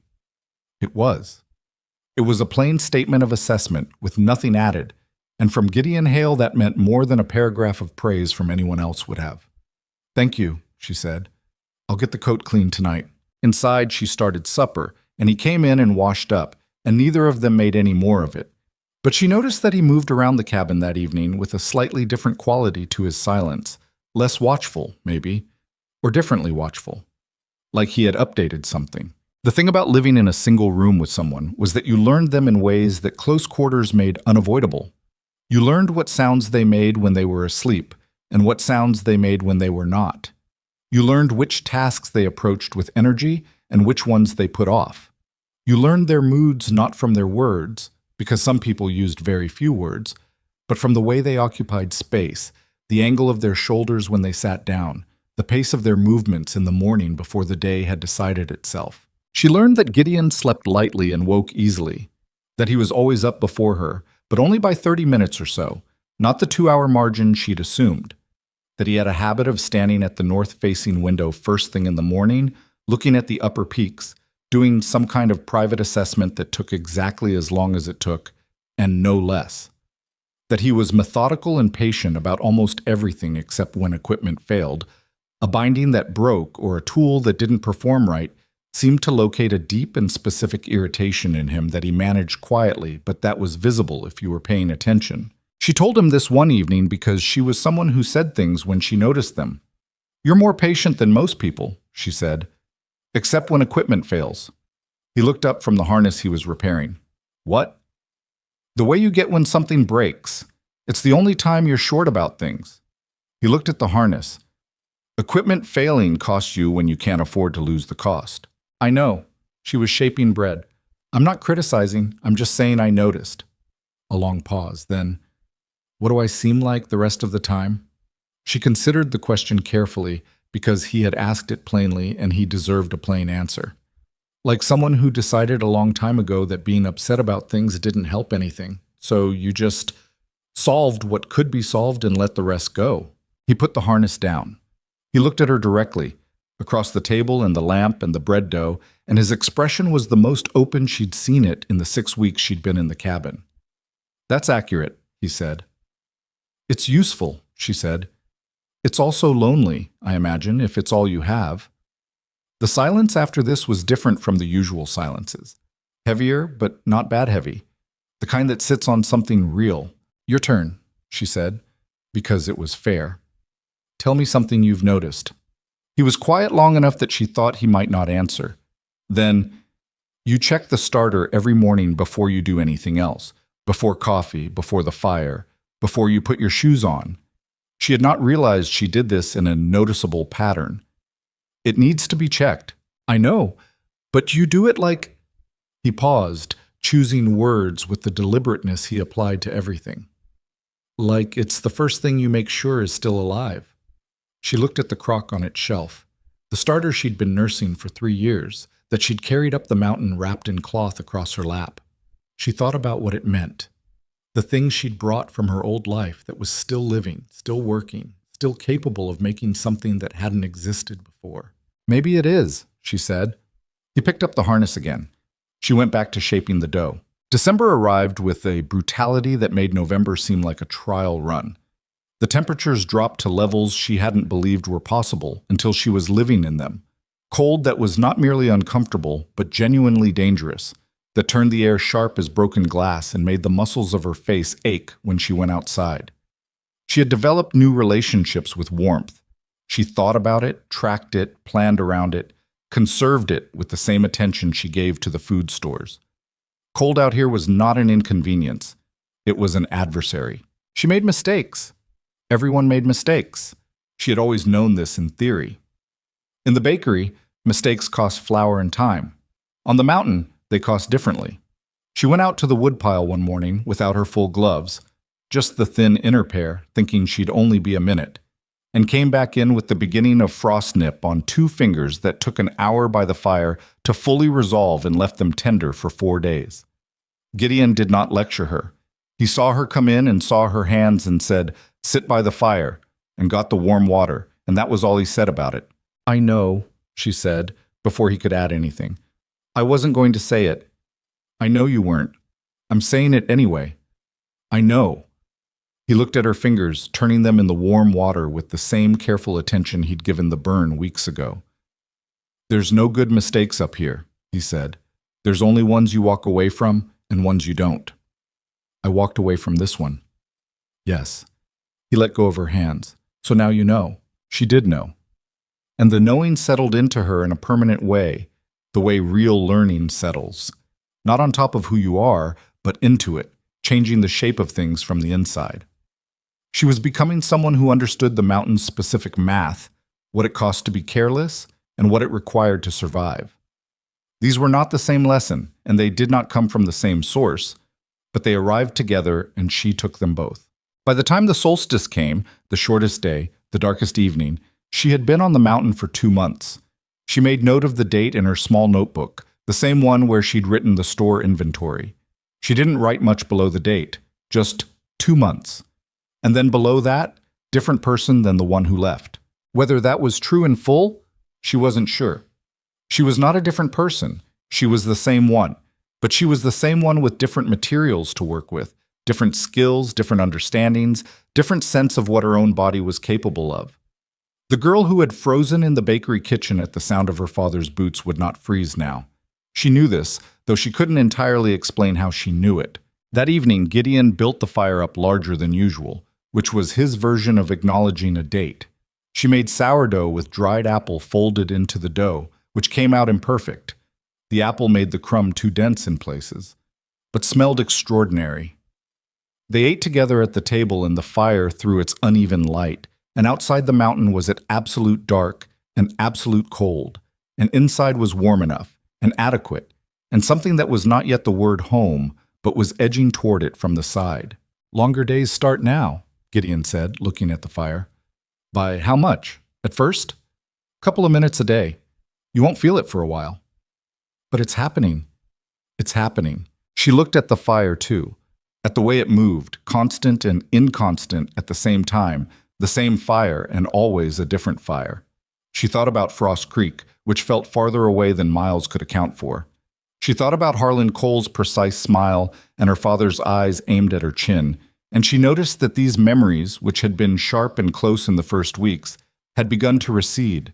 Not gone, not forgiven in any easy sense, but behind her, the way terrain falls away when you keep climbing. She was still climbing. "Gideon," she said. "I don't regret it," she said, "in case you were wondering." He was quiet for a moment. The fire moved. "I wasn't wondering," he said, but he said it in a way that meant he had been, a little. And she heard the part he didn't say, which was something like, "Neither do I." She did not push it further than that. She got up and put another log on the fire and checked the starter on its shelf, and outside the mountain winter pressed against the cabin walls with everything it had and held. January was the month the mountain stopped pretending it had any interest in human comfort. The temperature on the worst mornings dropped so far below zero that the air itself seemed to crystallize, to become a substance rather than an absence of substance. The trees cracked in the night. loud, sharp reports like rifle shots that jolted Alara awake the first few times before she learned to categorize them as background noise and sleep through them. The horses in the corral needed checking twice a day, and the water barrel needed breaking open every morning, and the woodpile was shrinking at a rate she watched with careful attention, measuring it against the stores chart she kept in her notebook. Gideon had been right about January. It was a different animal than what had come before. She had learned by now to read his presence in the cabin the way she read weather, through indirect signs, through what was displaced or different, rather than through anything he announced directly. The mornings he was going to be out all day, he was up earlier and moved with a specific quality of preparation. The evenings, after a difficult run on the trap lines, he sat closer to the fire and was more sparing with words than usual, not from mood, but from the particular tiredness of someone who had spent the whole day concentrating on difficult things. She did not try to draw him out on those evenings. She made sure there was food ready and left the rest alone, and she had noticed that he did the same for her, that on the days she was quieter, he did not fill the silence with questions. This was, she had come to understand, a form of consideration, maybe even a form of kindness. It was not the kind she'd grown up expecting, which had mostly been transactional or absent, but it was real. The crisis came on a Wednesday in the second week of January, as crises often did, without warning and at the worst possible time. Gideon had left that morning for the North Ridge, a 2-day run. They had checked the sky together before he left, and the signs had looked acceptable.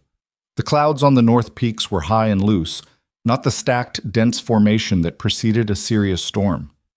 He had gone, and she had watched him and the horse disappear into the tree line, and she had gone back inside and begun the day's work. By noon, the sky had changed completely. She noticed it when she stepped outside to bring in more wood, a shift in the quality of light, a greenish tone to the clouds building from the northwest that she had not seen before but that her body understood before her mind did. The temperature had dropped sharply in the hours since she'd last been out. The wind, which had been nothing in the morning, was now moving the tops of the spruce trees in a direction that looked wrong. She stood on the porch with an armful of wood and looked at the sky for a long moment.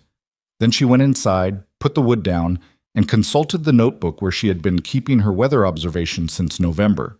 She had written down Gideon's indicators carefully, with dates and the conditions that followed.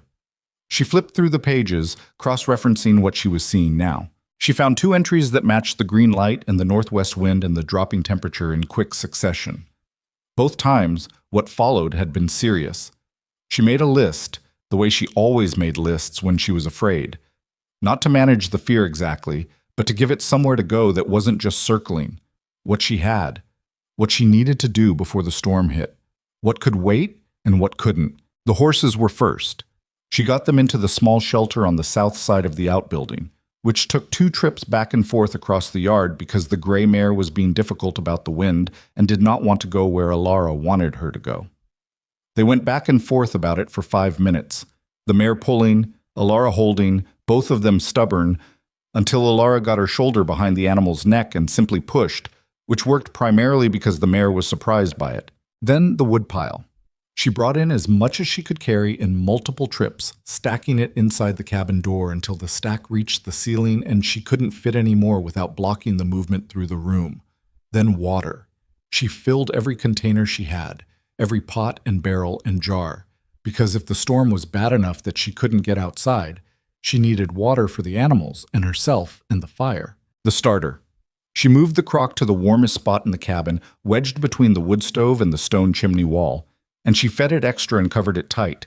If the fire went low enough that the crock froze, the starter was dead. She was not going to let the starter die. The storm hit at 4 in the afternoon, which was already close to dark at this time of year. It hit hard and fast, the way the bad ones did, not building gradually, but arriving all at once, like a door thrown open. The wind went from moving the treetops to shaking the cabin walls in what felt like minutes, and the snow that came with it was not the soft vertical snow of the early season storms, but driven horizontal snow that found the cracks in the walls and the gaps under the door and got into everything. She banked the fire high. She checked the wood stack. She sat at the table in the close, fire-lit cabin and listened to the storm work on the outside of everything and thought about Gideon on the North Ridge. She did not allow herself to think about it in a catastrophizing way. She had learned in the months on the mountain that there was a difference between realistic concern and the spiral that started with concern and ended somewhere she could not afford to go. Gideon knew this mountain. He knew the North Ridge better than she knew the inside of the cabin. He had survived 11 winters up here before she arrived. She set this against the wind noise and held it there. Still, she did not sleep well. The storm ran for 36 hours. When it stopped the same way it had started, suddenly, completely. And she went outside into a world that had been rearranged. The drifts were chest high against the north wall.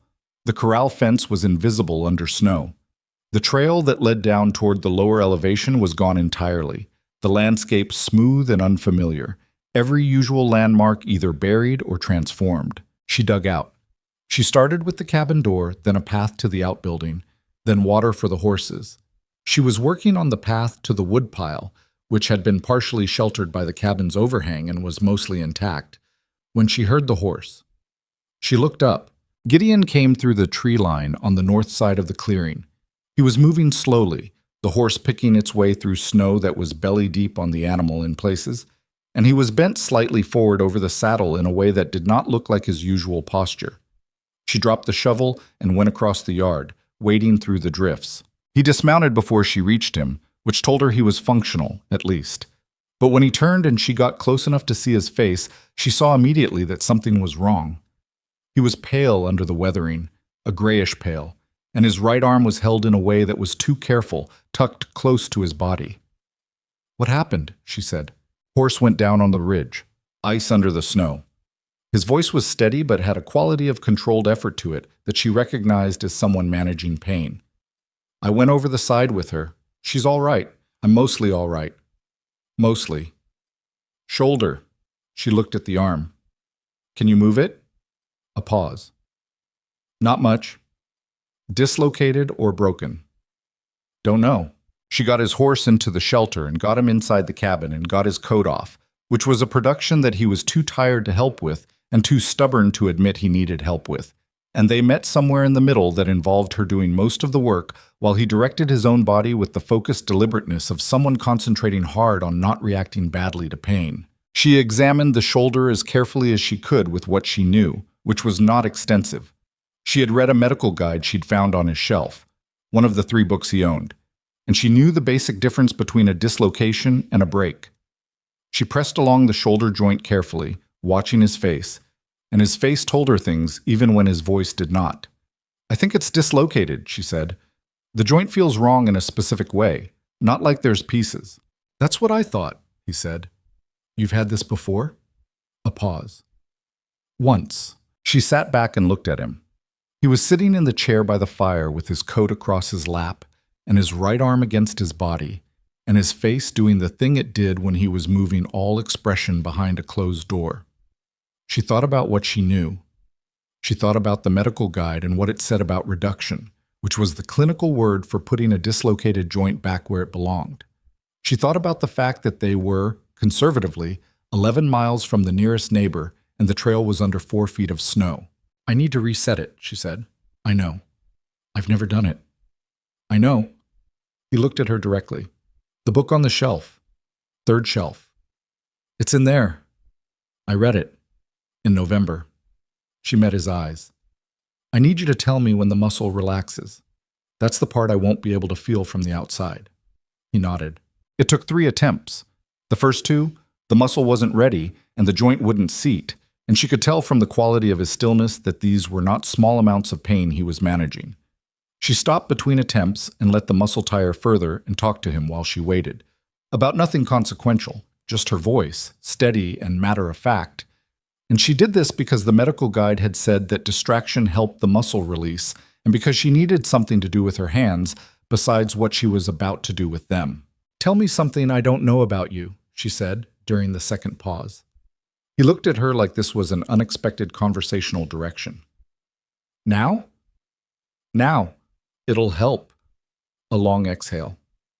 "I was a school teacher," he said. "Before." She stopped. She looked at his face to see if he was managing pain through humor, but he wasn't. He was serious. "A school teacher. For 3 years, Kansas, before I came west. He shifted slightly, testing the shoulder, then stopped. I was not good at it. Why not? 12 children in a room, and I was supposed to know what each one needed. A pause. I'm better with one thing at a time. She almost smiled. She pressed her attention back to what she was doing, felt the shoulder, felt the subtle change in the quality of the muscle. And on the third attempt, when the joint seated back with a sensation she felt in her own hands that she hoped never to feel again, he made a sound that he immediately controlled, and then the arm was back where it belonged. He sat very still for a moment. All right? She asked. Yes. The word came out with more air in it than his words usually carried. That's... yes. She made a sling from a strip of canvas and rigged it so that the arm was held at the right angle, and she made him drink hot coffee with both hands. She insisted on both hands. She needed to see that the arm was working. And she sat across the table from him while he drank it and said nothing because there was nothing that needed saying.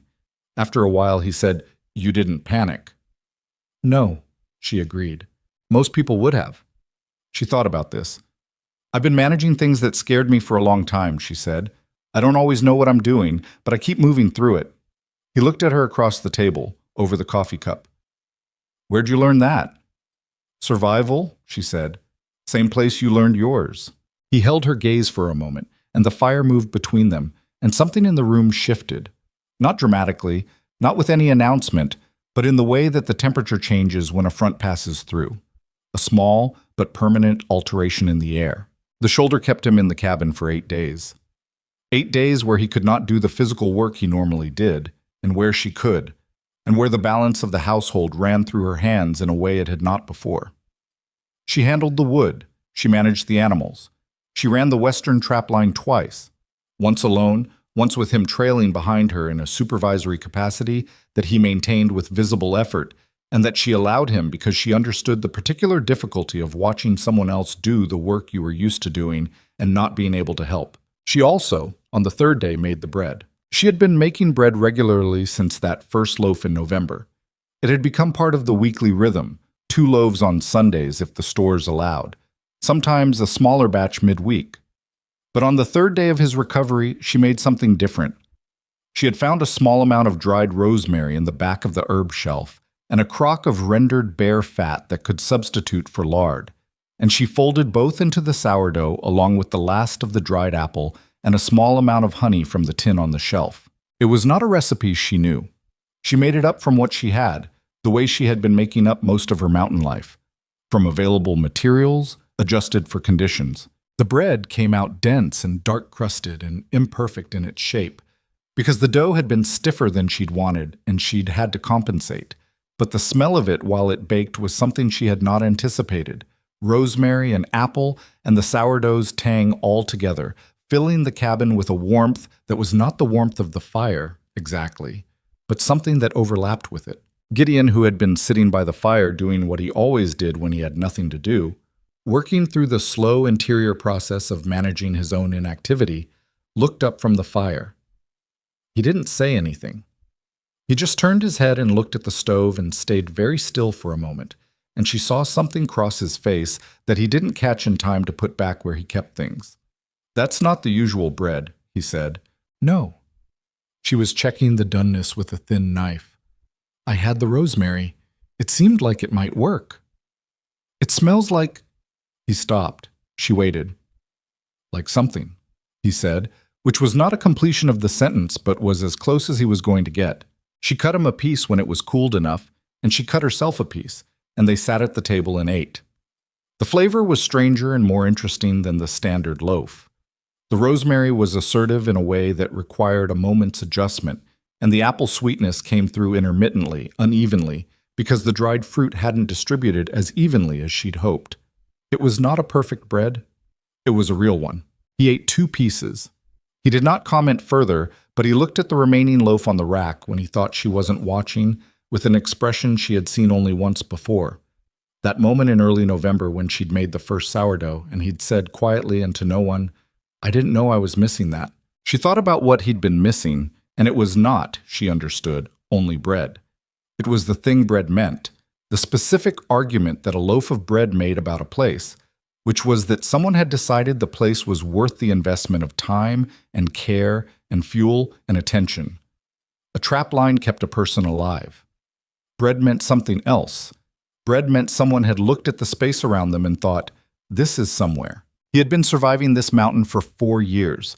He had been surviving it very competently, very alone.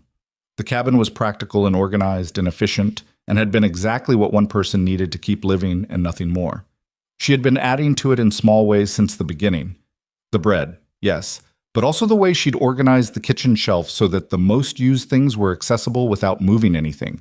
The dried herbs hanging from the rafter beam she'd installed herself from a hook. She'd asked him to help her put in the ceiling, the small things that accumulated without announcement and changed the character of a space. On the 6th day of his recovery, he said something that she was not prepared for.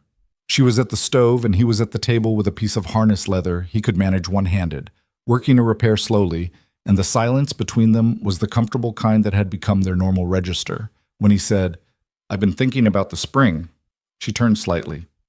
"What about it?" "There's timber on the eastern slope I haven't done anything with." He was looking at the leather, not at her. "It's good timber. Ponderosa. There's been interest from the mill in the lower valley. I've talked to them before, never followed through." "Why not?" "It's a 2-person operation to log it right." He paused. "At minimum." She turned all the way around. She looked at him at the table, working the harness with his one good hand and his patient deliberateness, not looking at her. "You're talking about next season," she said. "I'm talking about what's possible." She turned this over carefully. He was not asking her anything directly.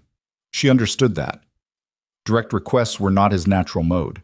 He was putting information out and leaving her to respond to it or not, which was, she had come to understand, how he said most of the things he considered important. "Tell me about the timber," she said. He told her. He told her about the Ponderosa stand, about the grades of lumber the mill was paying for, about how the logging itself would work, about the money it could generate, and what that money could translate to in terms of the homestead's sustainability. He talked about it with the same focused precision he applied to everything. And she listened and asked questions, and he answered them, and she asked more. And they were both still at the table an hour later with the stove gone low, and the conversation having moved through lumber into a territory that was harder to name, but that was clearly about more than timber. "You're thinking about expanding," she said. "I'm thinking about what makes sense to build," he said carefully. "Toward what?" He looked at her directly then. His expression had the particular quality of someone who has decided to say something and is committed to saying it exactly as it is, without softening or dressing. "Something worth coming back to," he said, consistently, every time. She held his gaze. Outside, the January wind moved through the spruce trees with its low, ongoing sound, and the fire in the hearth was down to coals, and the bread loaf, what was left of it, sat on the rack, and the cabin smelled of rosemary and wood smoke, and the particular compound smell of a place where 2 people had been living in close quarters through difficult months. She thought about what he was saying and what he wasn't saying, and the distance between those 2 things, and how much of her life she had spent managing the distance between what people said and what they meant, and how different it was to be in a room with someone whose gap between those 2 things was small and consistently navigable. "That seems worth working toward," she said. He nodded. That was all. But the conversation had moved something, and they both knew it, and neither of them needed to say that they knew it. His shoulder healed slowly and unevenly, the way bodies healed out here, without professional assistance, without the luxury of real rest, in fits and starts between the demands of living. By the end of the 8th day, he was back on both arms, though the range of motion in the right shoulder was not what it had been, and he was more careful with it, which was its own kind of statement. She noticed he favored it in cold weather, and she noticed that he knew she noticed, and neither of them made an issue of it. February arrived and began its slow giving way to something less brutal. The change was imperceptible at first. Gideon had said 2 minutes of daylight a day, and 2 minutes a day felt like nothing. But over the accumulated weeks, it added up to something she could feel, or thought she could feel, in the quality of the late afternoon light. A slight lengthening at the edges of the day, a suggestion of something on the other side of the cold. She was running the western trapline alone on a Thursday in late February, a clear day, cold but clear, the snow surface firm and navigable. When she stopped at the top of a rise she'd passed 100 times and looked out at the view she usually didn't pause long enough to look at. Below her the spruce forest fell away toward the lower valley, and beyond that the foothill country opened up, brown and gray and white, and somewhere many miles out and below, there was a smudge on the landscape that might have been the buildings of Frost Creek. She looked at it for a long time, long enough to get cold standing still. She thought about Harlan Cole, whose reach she had placed herself beyond. She thought about her father, who she had not forgiven, and had also stopped spending her energy on, which was the closest thing to resolution she was likely to get. She thought about the bakery with its cracked window and its failing numbers, and the life that had been closing around her like a hand making a fist, and the morning she had walked out of it in the dark with a canvas bag and a sourdough starter and the marriage certificate in her coat pocket. She thought, I am not that person anymore. Not in the sense of erasure. She was still recognizably herself, still the same person who ran numbers in her head, and said things when she noticed them and found the good inside what looked ruined. But the conditions that had constrained that person, that had made her small and frightened and manageable, those conditions were gone. She had walked away from them, and then she had climbed past them, and then she had spent 4 months being tested by things that didn't care at all about her father or Harlan Cole or the particular cruelties of a dying town. The mountain had not made her, but it had confirmed something she hadn't been sure was in her until it was tested. She adjusted her snowshoes and kept moving down the line. That evening, back at the cabin, she sat across the table from Gideon after supper and said, without preamble, I want to talk about the spring properly. The timber, the expansion, what it would take. He put down his coffee cup. He was listening. I want to know what we'd need, she said. Start to finish. Realistic numbers. He pulled a piece of paper from the shelf and a pencil, and they sat at the table with the fire at their backs and began to work the problem. What the timber would yield, what the mill would pay, what they could do with the money, what came first, what could wait. He knew the mountain. She knew how to build a plan from numbers and gaps and unknowns, how to find the stable ground in an uncertain accounting. They worked for 2 hours. The paper filled up with figures and corrections and arrows and scratch-outs, which was what real planning looked like. Not clean, not certain, but honest about what was known and what wasn't. At the end of 2 hours, she looked at the paper and said, It's possible. It's possible, he agreed. Not easy. Not guaranteed. Possible with the specific conditions attached. 2 people, consistent work, a spring that cooperated, a mill that held its prices, a dozen things that would need to go right in sequence. She had spent her whole life making possible into actual with insufficient tools and a bad situation. She had never had the tools she had now, and she had never had a partner she could trust to carry weight when she couldn't carry it. And she had never been in a place where the ceiling on what could be built was set by their own reach rather than by someone else's grip. She looked at Gideon across the paper and the scratched figures in the lamplight. Okay, she said, let's do it. He looked at her for a moment, and then he said, okay. And the word was simple and plain, the way everything he said was simple and plain, and it meant exactly what it said. And also, under that, it meant something that neither of them had named yet, but that had been building since the first loaf of bread and the careful hands on a burned palm and a dislocated shoulder put back by someone who'd never done it before, and the long evenings by the fire when the silences had learned to carry weight without breaking. Outside, February moved toward March, and the days kept getting longer by their 2 minutes, and the mountain stayed vast and indifferent and beautiful and entirely unchanged by any of this. Inside, things were different than they had been. March came in sideways, the way it always did at elevation. Not a clean arrival, but a negotiation. Warm days traded against cold ones. The snow pulling back from the south-facing slopes only to return overnight. The mountain refusing to commit to anything definitive. But the light was undeniable. It came earlier and stayed later and had a quality that the winter light had lacked. Actual warmth in it. Actual weight. The kind of sun that landed on your face and meant something. Alara noticed it first on a Monday morning when she stepped outside to check on the horses and stood for a moment with her eyes closed and her face turned up and felt the sun on her skin like a hand placed there. She stood like that for longer than was practical, with things waiting to be done and the day already started. She stood there anyway. When she came back inside, Gideon looked at her from the table. Snow's pulling back on the eastern slope, he said. He had been out earlier before she was up, the way he always was. Another 2 weeks. The access trail to the timber stand should be clear enough to work. She poured coffee and sat across from him and looked at the scratched-up planning paper that had lived on the corner of the table since February, weighted down by a coffee cup to keep it from curling. Then we have 2 weeks to finish preparing. We do. She had spent the tail end of winter corresponding, as best she could, with the Valley Mill. Gideon had made one supply run in late February, the first time she'd been alone at the cabin overnight since his shoulder recovery, and had come back with a written response from the mill owner, a man named Aldous Frick, who had expressed interest in Ponderosa at a price per board foot that made the planning paper's numbers hold up. He had also come back with flour, coffee, salt, 2 new trap stakes, a small bottle of ink, and she had found this at the bottom of the supply pack without explanation. A folded piece of blue wool fabric, 2 yards of it, the kind that could be made into a coat. She had held the wool and looked at it and then looked at him, and he had been very occupied with unpacking the other supplies. "What's this for?" she'd asked. "Thought you might need it," he'd said to the flour sack. "Your coat's worn through on the left side." She had put the wool on the shelf and not mentioned it again.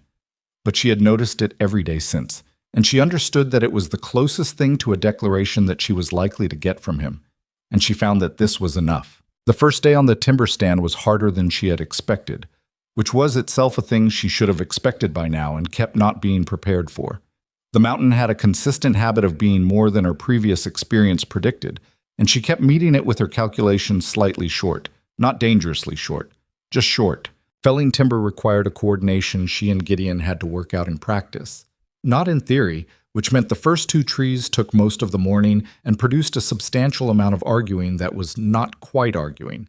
They were both too controlled for actual argument, but was a sustained and pointed exchange of perspectives on technique that ended with a compromise they'd both arrived at independently and which worked better than either individual approach. "You were right about the angle," she said, after the 3rd tree came down clean. "You were right about waiting for the wind," he said. They stood in the spruce-scented air with sawdust on both of them and looked at the fallen timber, and she thought, this is what it looks like to build something. Not the finished thing. The building itself. The imperfect, effortful, unglamorous work of turning what exists into what could exist. It took 6 weeks. 6 weeks of hauling timber down the slope to the staging area, of the animals working harder than they'd worked all winter, of evenings where both of them were too tired for conversation and ate in the good silence of people who had used themselves up on something worthwhile.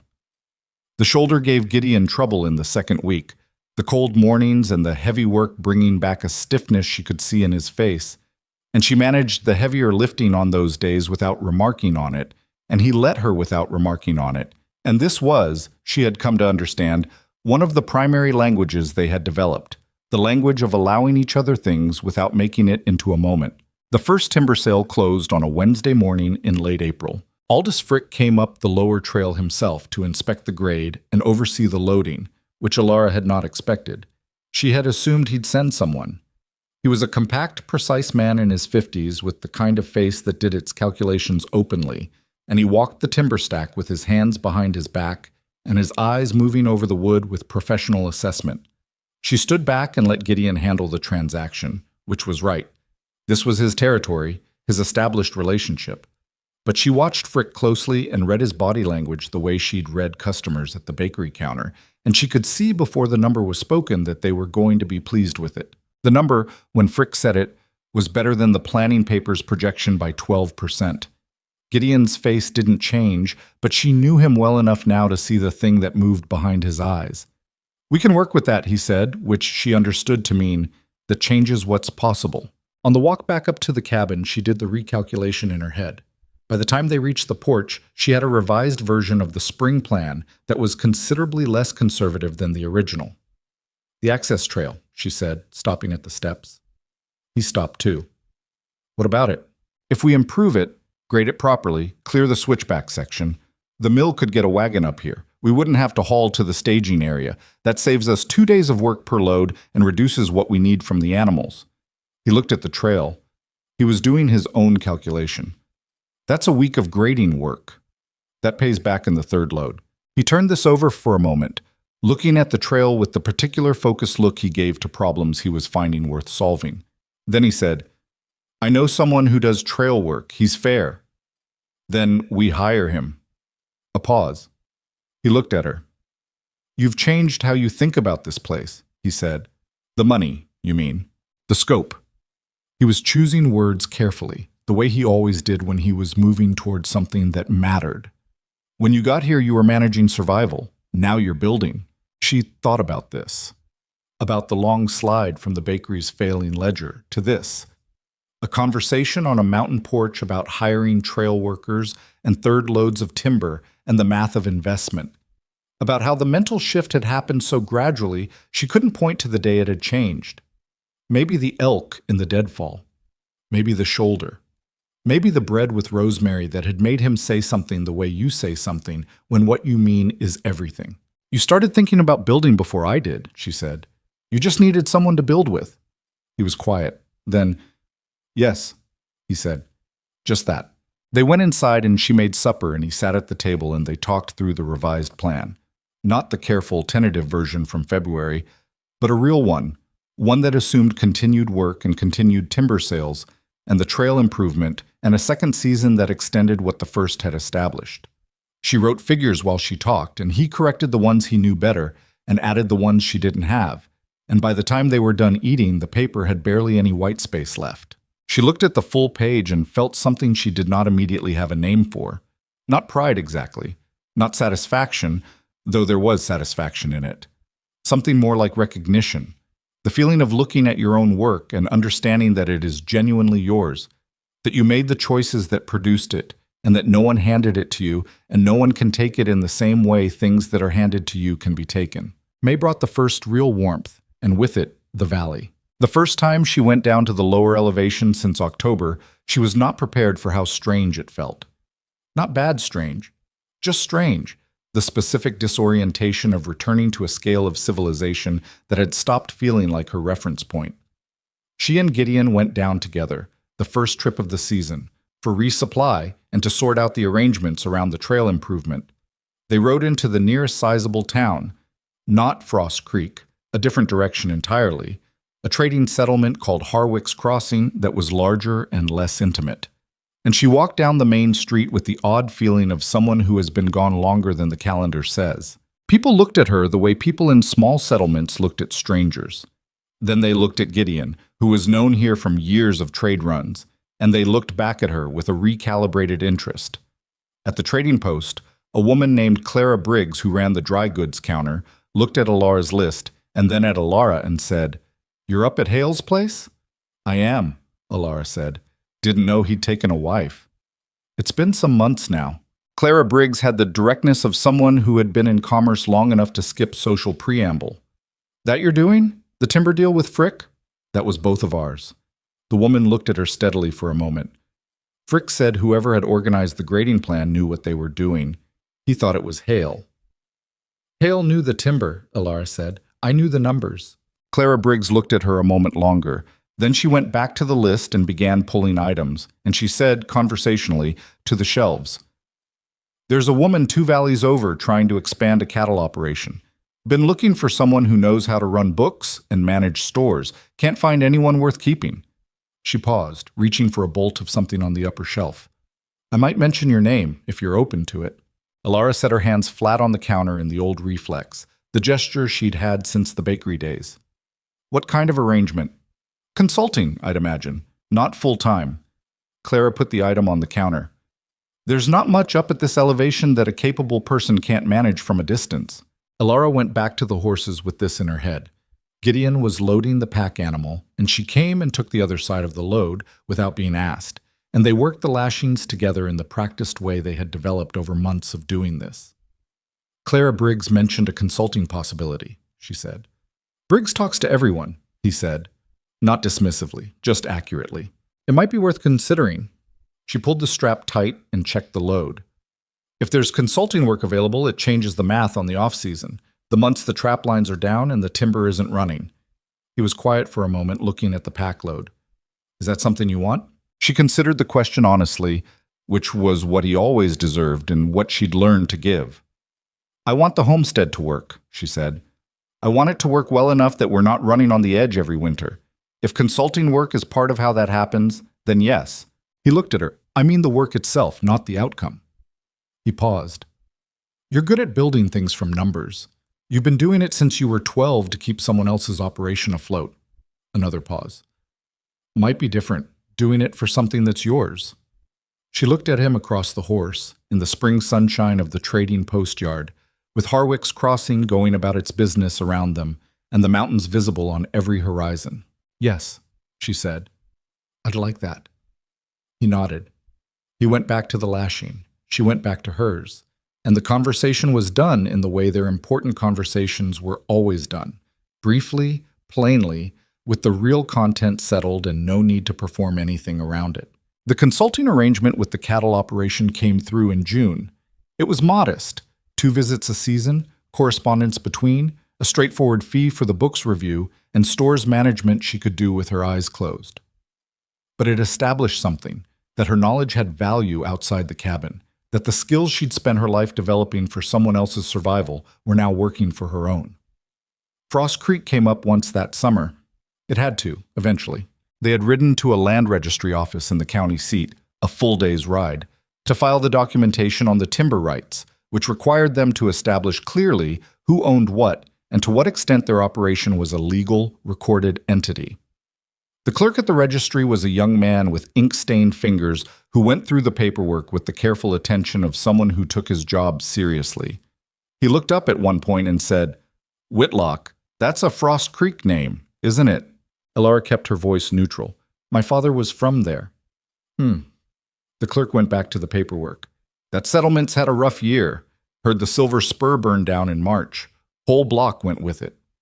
She felt Gideon become very still beside her, the particular stillness of someone who knows you need a moment and is making space for it.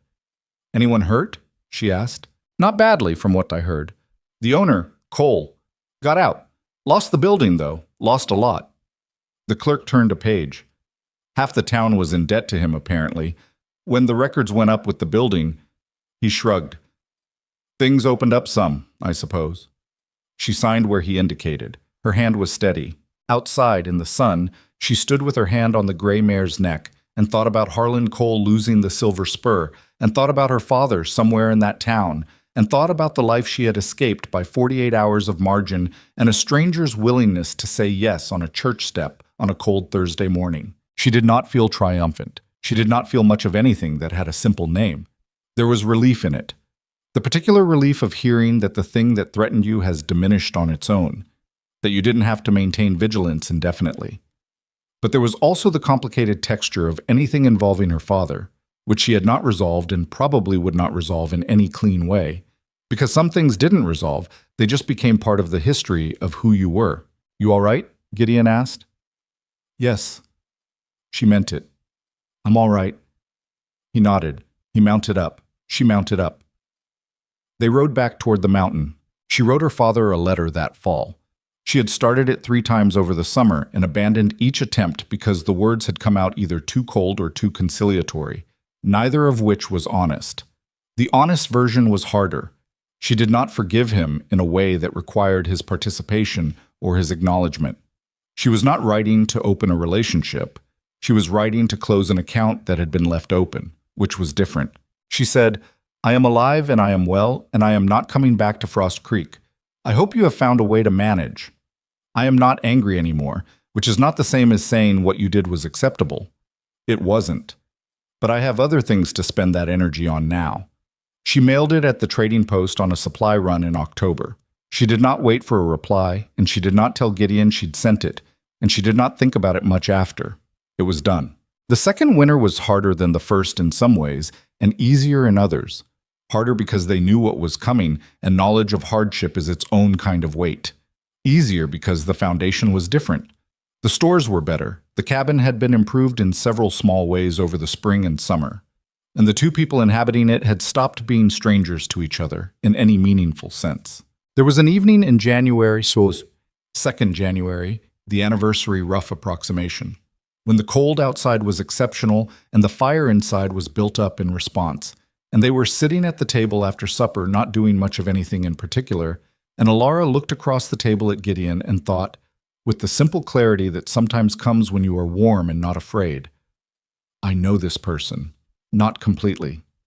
She was certain she did not know him completely, and she was fairly certain he was someone who could not be known completely, and she had made her peace with that because she was also someone who could not be known completely, and this seemed like a basis for something rather than an obstacle. He looked up from the harness piece he was working, which was apparently what he did in most of his idle moments. Maintained the tack because the tack always needed it. "What?" he said. "Nothing." She looked back at her own project, which was the second attempt at the rosemary bread, refined from the original. She had worked out the proportion of dried fruit that distributed properly, and the dough hydration that made the crust right. "Just thinking." A pause. "About what?" She considered being evasive and decided against it. "About the fact that this is the best I've lived," she said. "In terms of, not comfort, I mean. Not ease, but best." He was quiet for a moment. The fire settled. Outside, the wind did what the January wind always did, which was press against everything with its full and impersonal weight. "Yes," he said, quietly. Just the one word, and under it the thing he didn't usually say out loud, but that she had stopped needing him to say out loud, because she heard it in the way he stayed, in the way he showed up every morning to do the next difficult thing alongside her, in the way he had put blue wool on a supply list without explaining himself. The bread came out right this time. Not perfect. The left side of the crust was still thicker than the right, which was a drafting issue with the stove that she had not fully solved and might never fully solve. But right. The rosemary and apple and the sourdough's slow tang all in their correct proportions, the crumb open and even, the kind of bread that made the argument she had understood since November of the first year, that this place was somewhere, that someone had decided it was worth the time and care. She cut 2 pieces and put them on the table and sat down. They ate in the good silence. The fire moved. The mountain did what the mountain always did, which was to remain exactly as it was, vast and permanent and completely indifferent to the small, complicated, imperfect life being built within its boundaries. But inside those boundaries, something had taken root. Not in a grand way. Not with the clarity of a story that knows it is a story and wraps itself accordingly. It had happened in the spaces between things, in a burned hand and a dislocated shoulder, in a bread loaf smelled from across a room, in 2 people planning on a piece of paper until all the white space was gone. In 48 hours of desperate calculation and one stranger's willingness to say yes to another stranger's plain, honest ask. Elara Whitlock. Elara Hale. Now, though she'd never made much of the name change, she knew who she was either way, had not been saved. She needed that to be clear in her own accounting. She had saved herself first by moving fast toward the thing that scared her least, by making the ask, by walking out of the bakery before sunrise with a starter and a canvas bag, and the specific courage of someone who has run out of other options and decided that running out of options is not the same as running out of choices. What Gideon had given her was not rescue. It was room. Room to become what she had always been capable of becoming, if the conditions would allow it. She had given him something similar, the difference between surviving a place and having a reason to build one. Neither of them had been looking for this when October had put them in the same small town on the same afternoon. Neither of them was going to claim they had, but they were both, in their different registers of honesty, willing to say it had happened and that they were glad it had. The starter on the shelf above the wood stove bubbled quietly in its crock, as it had done every day for 4 years now. Through 2 winters and a marriage and a dislocated shoulder and a timber stand and a letter that closed an account. Living, patient, requiring only to be fed and kept warm. She would feed it in the morning. There was bread to make and work to do.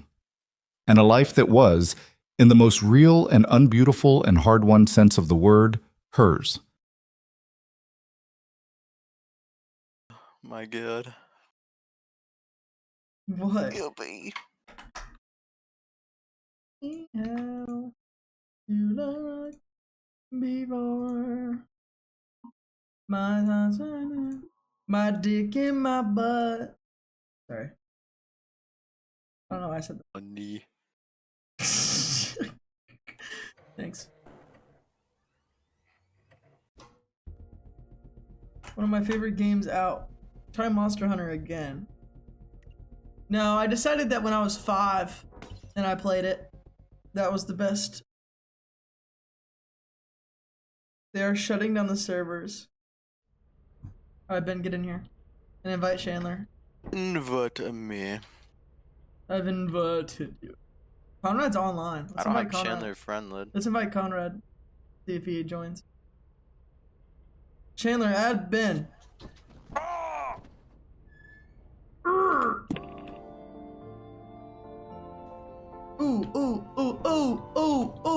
Chandler, add my account. Welcome to your first day on the job. This is your very own autopilot shift, where you eat and sleep for the duration of your contract. Make yourself at home. To complete the onboarding process, you will want to check the instruction manual and Send thy friend code. We trust you will be a great asset to the company. Great asset. Great Asset. to the company. Great asset. Asset. Great asset. Where the fuck is Chandler, bro? I don't have him friended. He's gonna send his friend Do you think code to Radio me. Tower would make a deal with the wind to spare them? Why do you say that?